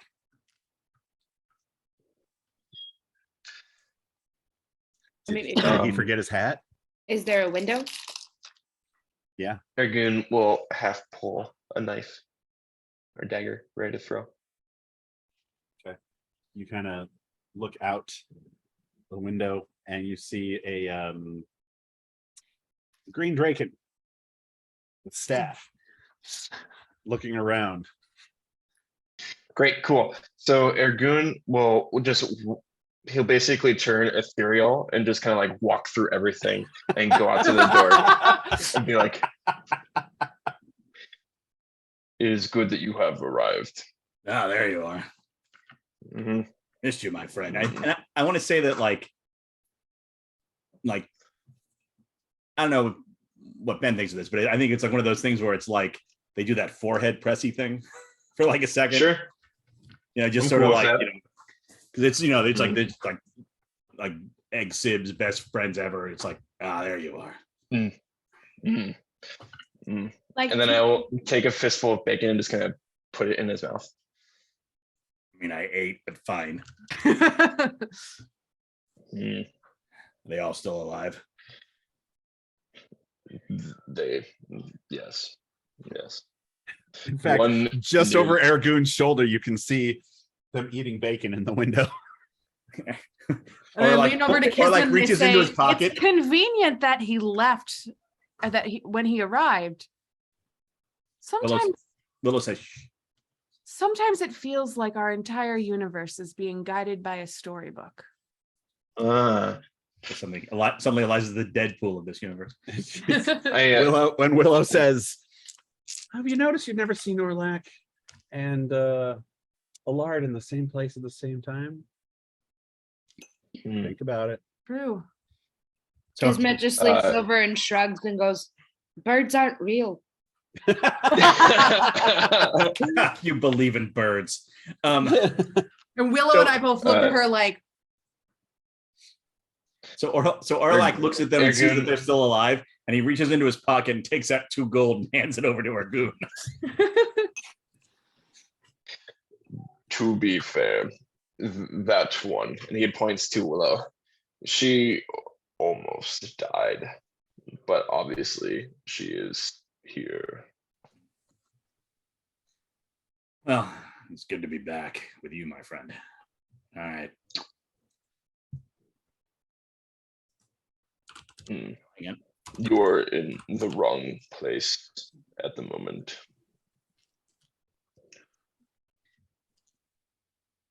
No, wizard is never in the wrong. A wizard is never in the wrong place. He's always where he means to be. No, you are in the wrong place. And he will pick up Orlak and just kind of bring him into the bar and sit him down. Doorway. I'm sorry. I can only do it once. Here you go. And he'll just, please, mouth. Very well. Fine. He takes a drink. Eliza, you there you kind of taste like, kind of look at the food you're eating to see if there's like some undercooked meat or something like that, because you kind of taste iron or copper a little. We have manners say, I should say, it is good to see you all. Manners dictate, I should say, it's good to see you too, Orlak. Are we done with that then? We finished that, right? That was enough. Was that enough? Supremely executed. Good. So he pulls this. He has this thing like on a rope, like over his shoulder, and he pulls it out, sets it on the table, and unwraps it to reveal the sword. What? We have a problem. The whole point of you going away was to take that with you. Yes, there was Eliza, it's the sword. no, I know. That's why I'm looking. There was an issue. We tried to banish it. And I look over at Eliza. Eyeing Eliza. How have you been feeling? Any strange incidents recently? No, I've been fine. Eliza. I passed out a couple days ago. Yes, that fits. We tried to get rid of it. It's tied to her. It would have killed her. Oh.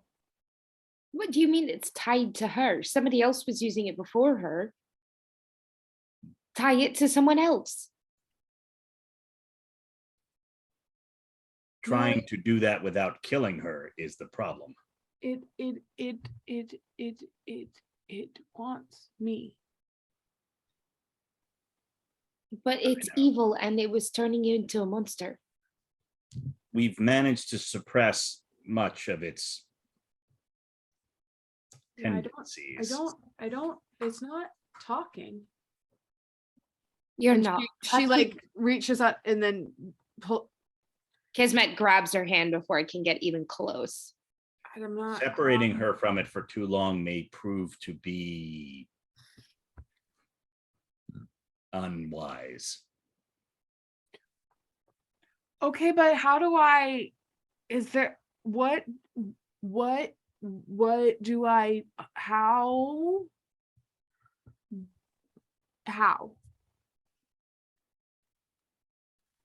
Or like waits, like thinking she's gonna say more words. Like I'll get more specific. What when so if I want, like, how do I? this is illuminating. It might be safer for us to do this elsewhere. I just kind of like look at the other common folk in the bar. See, there was a And lot more sword. people who have come in and they look starving, and you have this table just full of food. Maybe it wasn't like the best idea to just whap that sword out in the middle of a tavern. And Kismet just sort of carefully, gingerly, like puts the like cloth back over it. I mean, fine. I went to the tower. He says to Ergoon, I went to the tower and I consulted the sages, and then I went to the temple and consulted the priests. And then I went up to the mountain, that place where we put those things. And they tried to banish it. And that's when we realized it was tied to her. It was all they could do to hold it back so that it wouldn't kill this one. But we've suppressed much of its addictive properties. I appreciate that. Think you could use How do I not die from it? And also banish it. How do we like, do I do something? The easiest way is the worst way for you. Once you die, we could banish the sword. Obviously, that is not something we want to happen. Dying part. Not my, yeah, if we could avoid that. Granted. What if she just died a little bit? A little bit of dying is still dying, Kismet. You're saying killing her and then resurrecting her? Well, Hali was a little bit dead, and Willow was a little bit dead, and I've been a little bit dead, and even you've been. No, I like that other picture.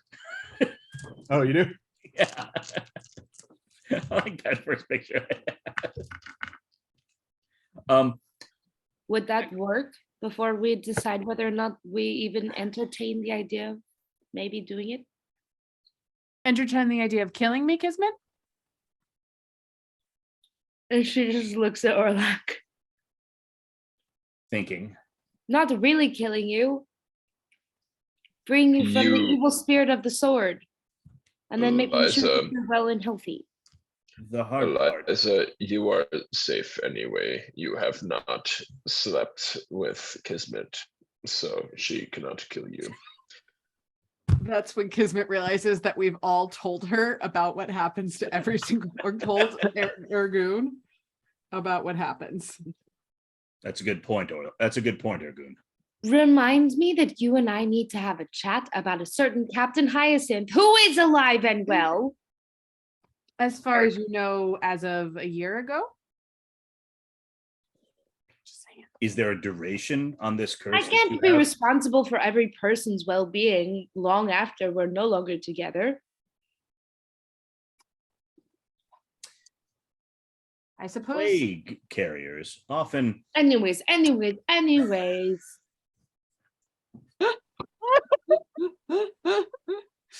Would that even work? The danger is a resurrection isn't a sure thing. It may not. Her spirit may decide not to come back. Yeah, what if I really like being dead? Well, then that would be your wishes, but I think you'd want to come back. The other issue is the sword may just reconnect. It's alive, and it's sort of hard to fool it. It's not unintelligent, says the egotist. And says the egotistical Draken. But Eliza, you can use this sparingly without much risk. The danger comes with your emotional state. Oh, well, that More- won't be a problem ever, will it? It's a matter of self-control. Sorry.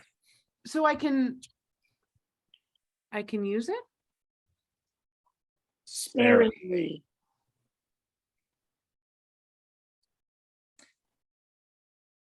The glee that you felt, the elation you felt upon spilling blood, don't focus on that. I can do what I do with my arrows and enjoy the perfection and precision without enjoying the killing. Perhaps that will be enough. So are you going to give it to me?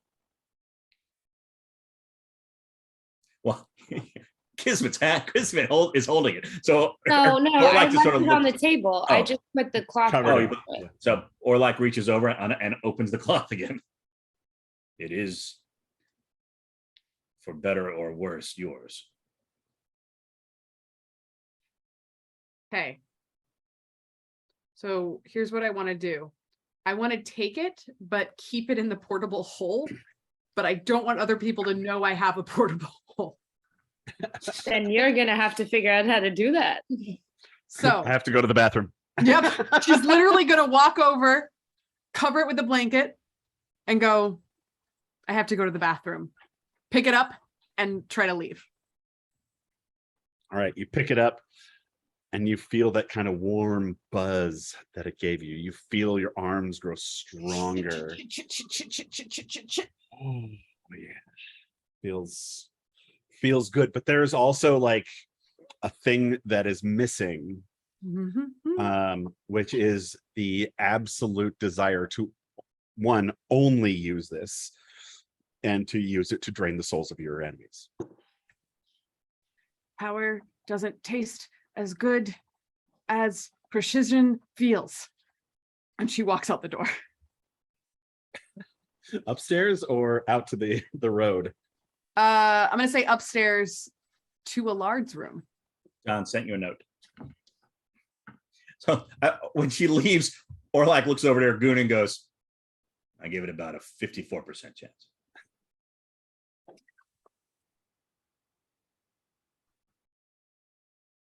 You're muted, Ergoon.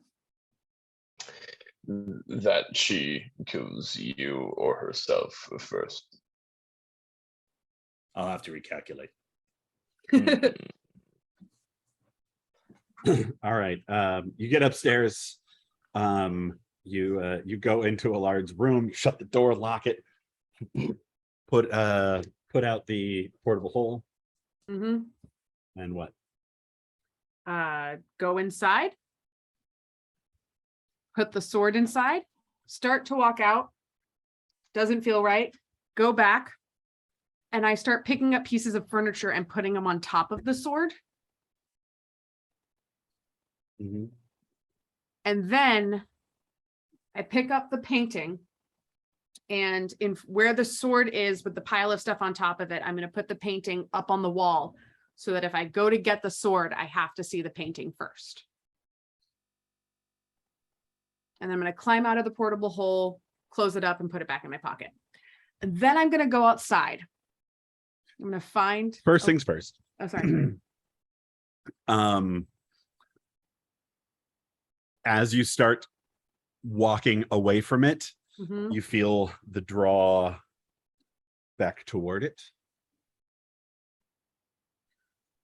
And as you climb out and get ready to pull it up, you realize there's something in your hand. And it's the sword.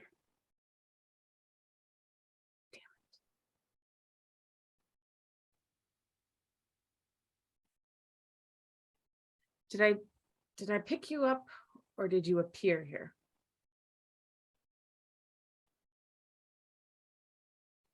It's not answering. I'm talking to myself. So she walks back in. So she, from the top, she walks back in, puts it on top of the pile of stuff, and tries to walk out again.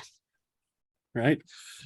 You get out, make sure that your hands are empty. You start to fold it up, and as the magic pulls away, make a or actually here.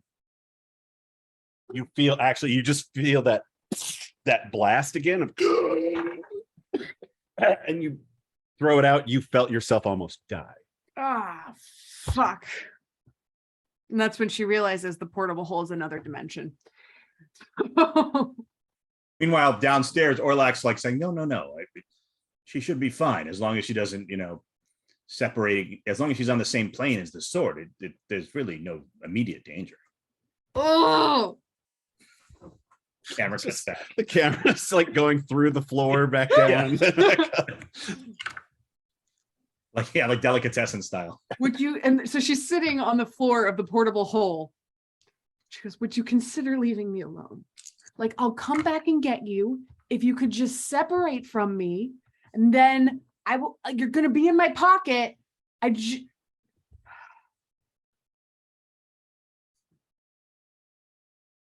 Fine. So he picks it up, walks out with it, closes the portable hole, puts the hole in her pocket, walks downstairs, walks up to Ergoon and goes, take it. Please. The sword? Yeah. Like Orlak is sitting there going, Orlak. No. And you see Orlak sort of is still like holding his staff, and he goes, we all have our burdens to bear. This one is yours. You're strong enough to hold it.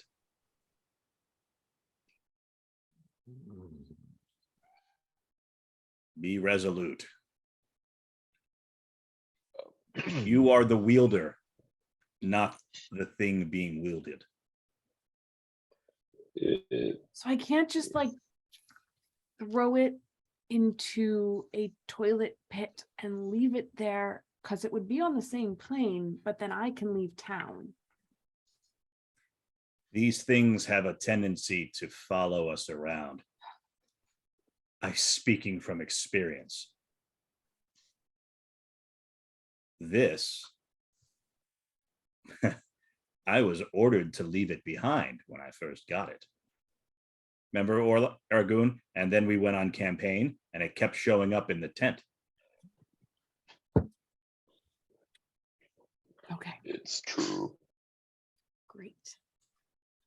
So, still wrapped in the blanket, she will try to sheath the sword, realize she can't. Well, it's in its sheath. What? Oh, it's in its It's sheath? in its Okay, sheath. so she's going to attach it to her belt.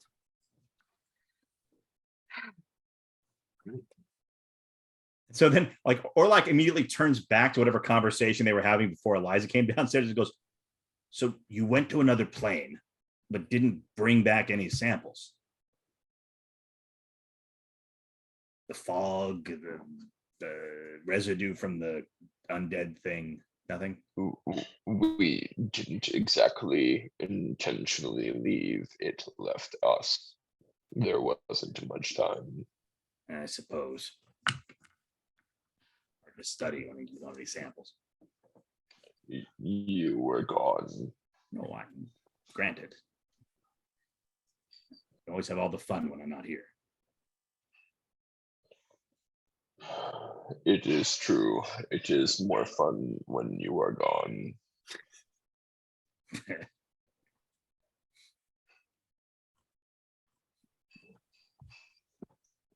See, Orlak gets Ergoon's sense of humor. So Eliza has taken out her dagger and she's sitting at one of the wooden tables, and she's just sitting there, just stabbing her dagger into the table. Picturing the camera cuts over to the bartender who's just going, it's new. A new table. You're just there's a table just heaping with food and a bunch of people like eating bread that they're dunking in water, like watching all you guys. Oh, no, shared. This is so much food. Oh my God. I thought we did that already. I just assumed you stole all the food from the townsfolk. No, this was a gift from our friend. He stole it from all the townfolk. No, I think he got it from somewhere else. Please, everyone, please eat. It doesn't take long before it seems like the entire town is in there in partaking in this feast. Good. Ergoon will play and will try to like throw food at people's mouths. Oh, Whole sucking Just pig. keep beating people in the face with a meat pie. I'm just figuring you like pick up Tomahawk a whole steak. pig and just While everybody's eating, Kismet's just gonna kind of slip outside. Is there like a sort of a quiet spot she could kind of get away from everybody a little bit? Kismet can always find one. All right, cool. And she just kind of says to the air in particular, nobody in particular. As you're probably aware, I'm back. Do you know where that was? What's your mouse's name? Sir Lukas Carpenter. Sir Lukas Carpenter. Kind of. Excuse me, what? She has a mouse? Yeah, you guys always react this way when we bring up my mouse. He's a I always little forget that. dormouse. He lives in my little like coat. Oh, I remember. Okay, cool. He kind of like circles around and comes out and stands on your shoulder and just kind of stands up like this. He goes, Kismet. That's new.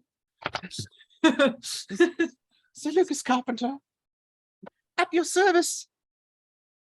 I was entreated by our patron to keep an eye on you. Did he kill my mouse?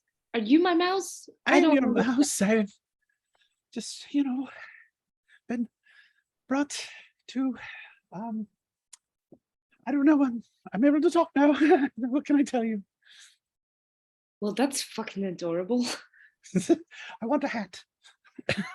Absolutely. This is adorable. Wait till you see it with a hat and a vest.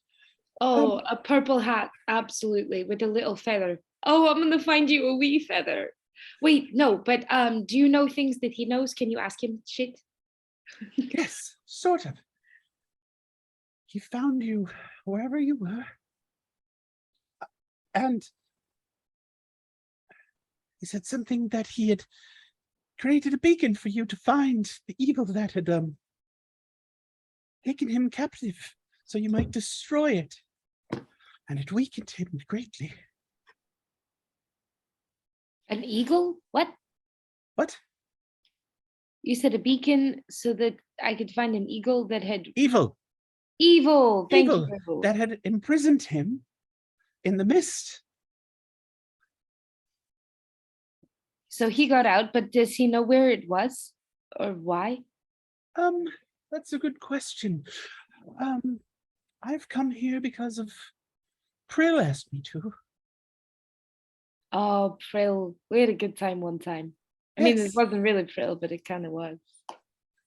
Well, she asked me to ask you if you might consider coming to the Fey realm and murdering him in his sleep. Oh my. That's He's not a good master. He doesn't have good things, intentions, and his intentions towards you are not yeah, good. that's kind of made itself apparent. Do you wee Fey folk know anything about my my father? I'd Overheard love to tell anything? you about it, but I need something first. Well, I'm not gonna tell him that you just asked me to murder him in his sleep. I appreciate that. That's something. Yes. I can tell you. No, I can't. You have to give me something first. I just gave you something. What? My hands. They are empty and adorable. Do you like bacon? More of a nut person. Ah, I'm sure I can scrounge up something. Okay. That's just the way it works with my people. I need something first, and then I can give you things in return. But we must That's move all quickly. right. You will That's not all be right. awake for long. Do I have anything in my pockets? Like, Do you have anything in your pockets? no, probably not nuts or something, but there's probably some on the table inside. So I'll tell him just to tuck back in under my hood for like a second. And I pop inside and grab some nuts. Yeah, I so can you make come a in, stealth Orlak check is if you want. Orlak is probably boring a crowd of people who just want to eat, and he's like, no, when you use the weave, the 5-pointed magic circle allows the most free access to the lower planes, while a 6 is optimized for more breaching into the upper levels of the. It's Colin Robinson. Yeah. Yeah, you grab like a handful of nuts Right. and head back outside. I hereby give you this gift in return for information. All right. But it's just a nut. I can't give you a whole lot for this. That's a lot of nuts. That's more nuts than is your body mass. Yes, but we need the way that these things work is it has to be something that means something to you, not something that you found on a table. The Fae. God damn it. Fuck you. Do you like things that are shiny? Yes. Does he look like he's very excited or only kind of excited? Suspicious.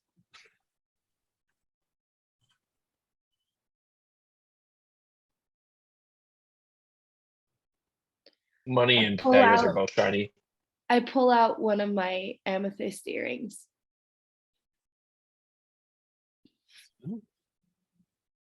I've had them since anybody in this group has known me. I'm not going to say where they came from, but I know where they came from. He jams it in his cheek like a chipmunk. It's not for eating. You said it needed to be special. Oh, yeah, no, I just don't have a pouch. Maybe when you get me a vest, I could keep it in my pocket.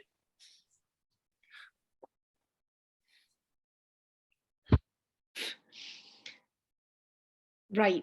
We'll work on a vest with a pocket.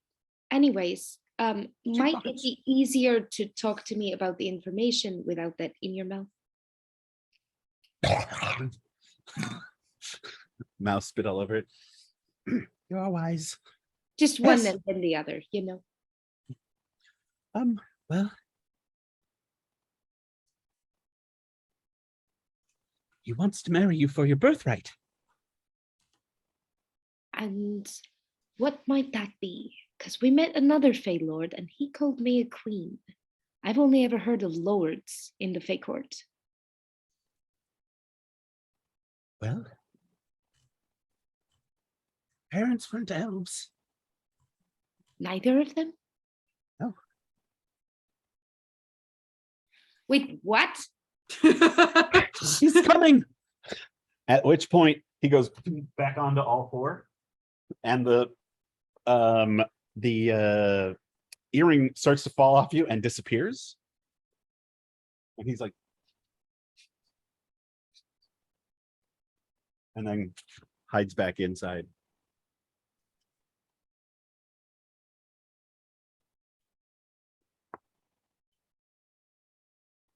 I look around like he's not here. No. Wait, what? Oh, fuck, he must have been coming there. He was close to where they were. Fuck. Oh, shit.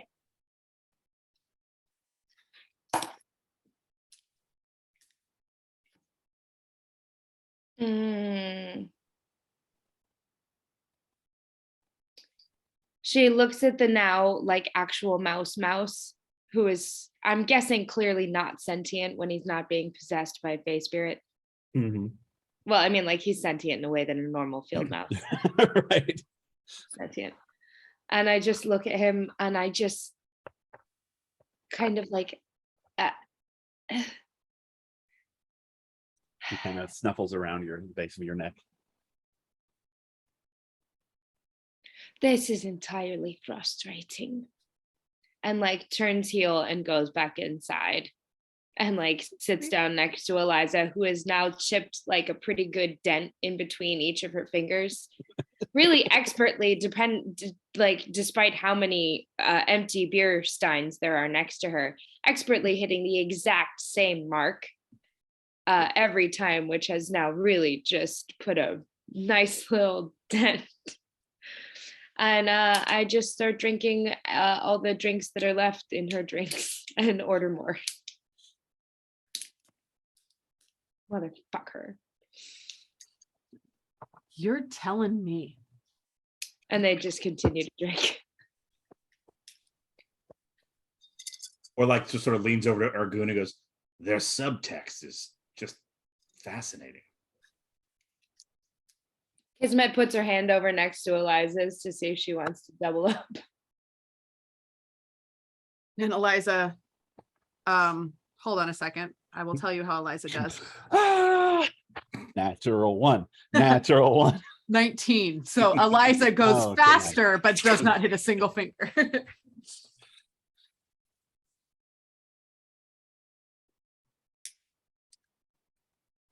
Well, And then Eliza's going to look at her and go, you know, this means we don't get sleeping bears anymore.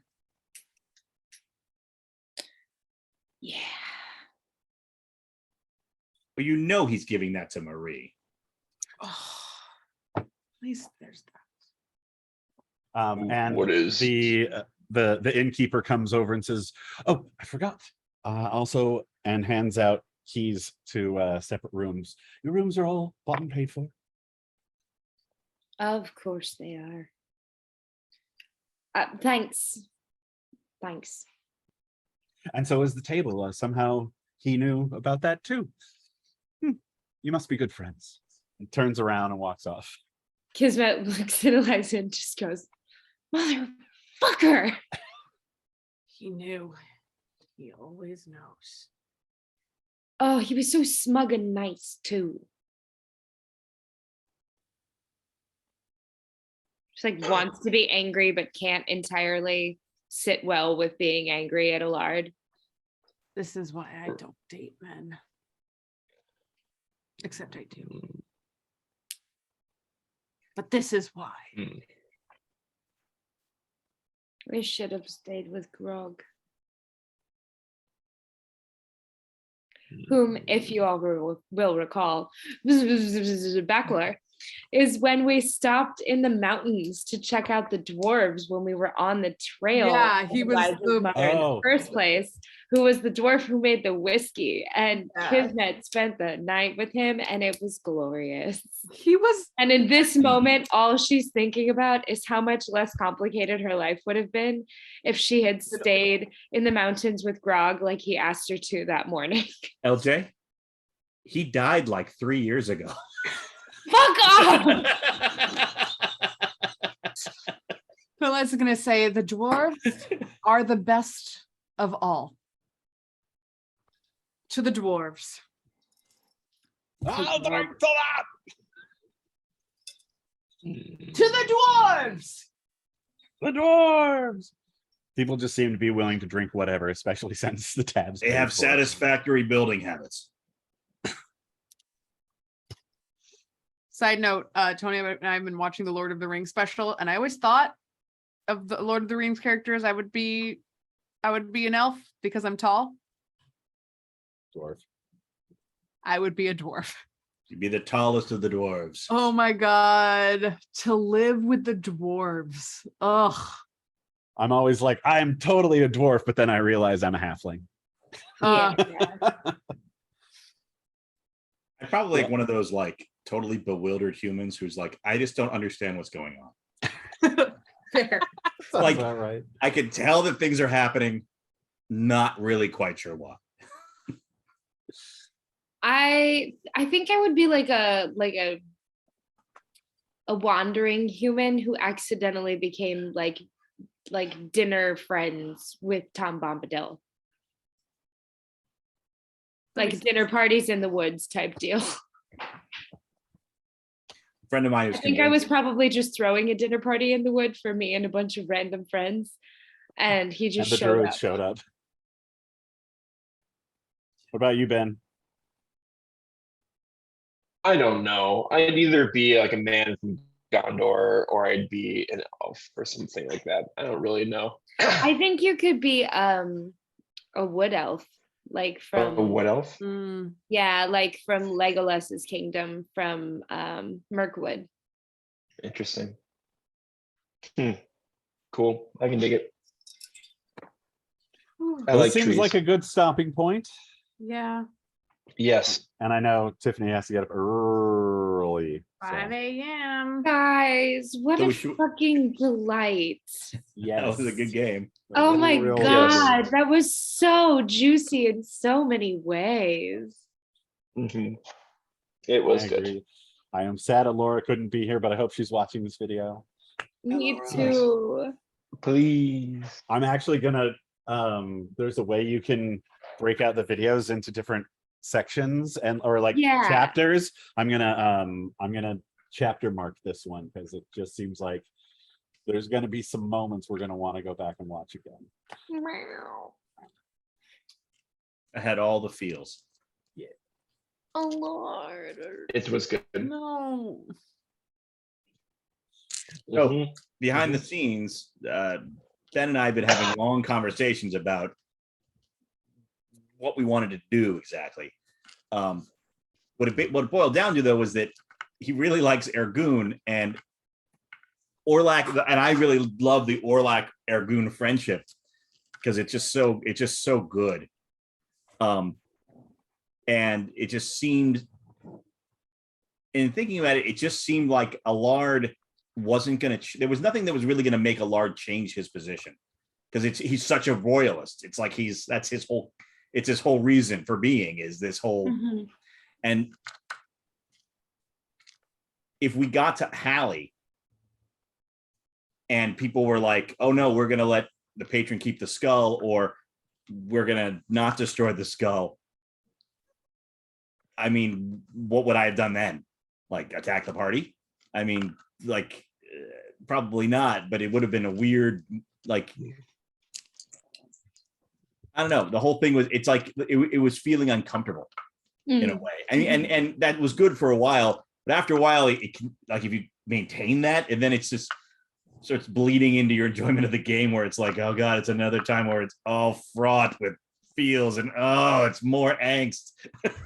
And I was like, God, there's been so much crying lately. We need to get back into some fun times. Yeah. So combination of things Yeah. that made sense for Allard to step aside for a while. And we have no wizard, which probably will be useful coming up. And Yeah. considering we're hitting the upper tiers of this game. Yeah. Mhm. Look, We're barely over halfway to 20. right. But at this point, it's like no wizard, no cleric. We can survive with maybe one of those, Yeah. not both. It's a good point. So, but I like Tiffany's question from earlier in the evening, John. So we're leveling up, right? Sure. I've been about 50-50 on it, and I think it's about time. Are you sure? Level 'Cause 13? No, I feel like every level is precious at this point. I know, right? Yeah. I personally don't feel a need, but if we want to, we can. I'm just Touch your always- face. I want 7th level spells. I I mean, I hear that. I'm the closer we get to higher levels, the closer that means that these characters get like Maxed NPC'd out. or retired. And that's so fair. I'm all if people are feeling it, great, cool. And we can always like there are other things to do too as far as mitigating that retiring thing or whatever like that. I Or would if that also like happens, to drop in the idea that when these characters get NPC'd or retired, we talk about turning this into, with our new characters, a podcast or something like that. Sure. Sure. I think we're too far along in this story, but after witnessing what our group can do in some of the Honestly, episodes we've been through. we're on par with all of the best role playing that We I've are. Like, seen. I've been listening to Mhm. some of them. We are. Mhm. I don't know that Um, it would do anything. whether or not it would turn into anything, because there's Right. 8 billion of them out there. I don't I know. really care. There's I a just billion. like, I think That'd that be you all fun. are brilliant. Yeah, and it'd be I love fun. playing stories with you. Yeah. Mm. Mhm. And it's easy enough to record audio. If we wanted to, we could also record Zoom. The thing with Zoom is I really like being able to attend when I'm not at 100%, like tonight. Mhm. Where audio, we can cut around that, use the mute button more. But yeah, something to look forward to these characters being retired for. Yeah, I like that idea. That's not a bad way to look at it. Yeah. There's always the Gilligan's Island ending, where like the characters wake up and they're still back at first level, still waiting to. Oh my God, Doolin's been imprisoned. Crap. Get the That whole horses. thing was just a Started level dream. 1. I think we started at level 5. Or, Yeah, we started at level 3, I want to say. I think it Maybe. was Like, I five. think I told you one point I had a great. Someone suggested this as a campaign. I was reading it somewhere where like you invite all your friends to come play this long campaign, and you say, okay, bring your most favorite character you ever had in whatever game system that you played in, and people show up with like 20th level wizards and all this kind of stuff, and it's like the characters wake up like stumbling out of these weird tubes, and there's a mage dying on the floor, and it's like evil has won way in the future, and the last good archmage tries to summon the greatest heroes in history but dies halfway through the process. And so yeah, you show up but you're first level. Oh man. And so to Cool. give people the chance to play their favorite characters again, but you have to start at first level again. That's fun.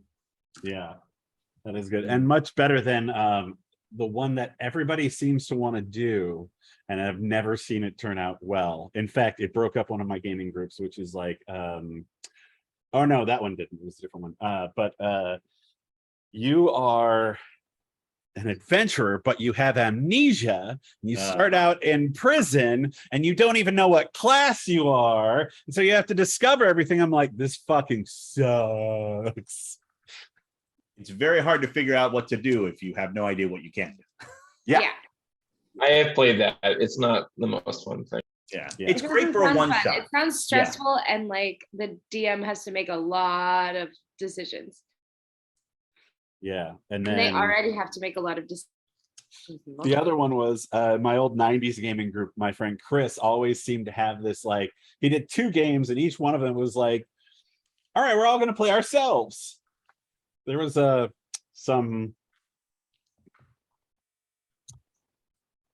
tension between people in that group. So when playing ourselves in a game, Oh yeah, I killed that guy. yeah, that was, and like the one guy who kind of bullied us all the time was like, something happened where we all got together for gaming night in the game. And then Was somebody late Chris, since in he the was game? since he was running the game, he went to get a beer, and something grabbed him, dragged him down the hallway and through this portal. And we had to like grab whatever we could, jump through the portal and go find him. And we were at my friend Mike's house, and Mike was a cop. So we got a few guns. And it was like, how many guns do you have in this house? And he's like, 3. So we had 3 guns. I had a kitchen knife. Like, we all jumped through the portal, and we saw tracks leading off somewhere else. And then there were these portals, and you had to like flip switches to go into different ones. And it was supposed to be this whole like dimensional hopping thing.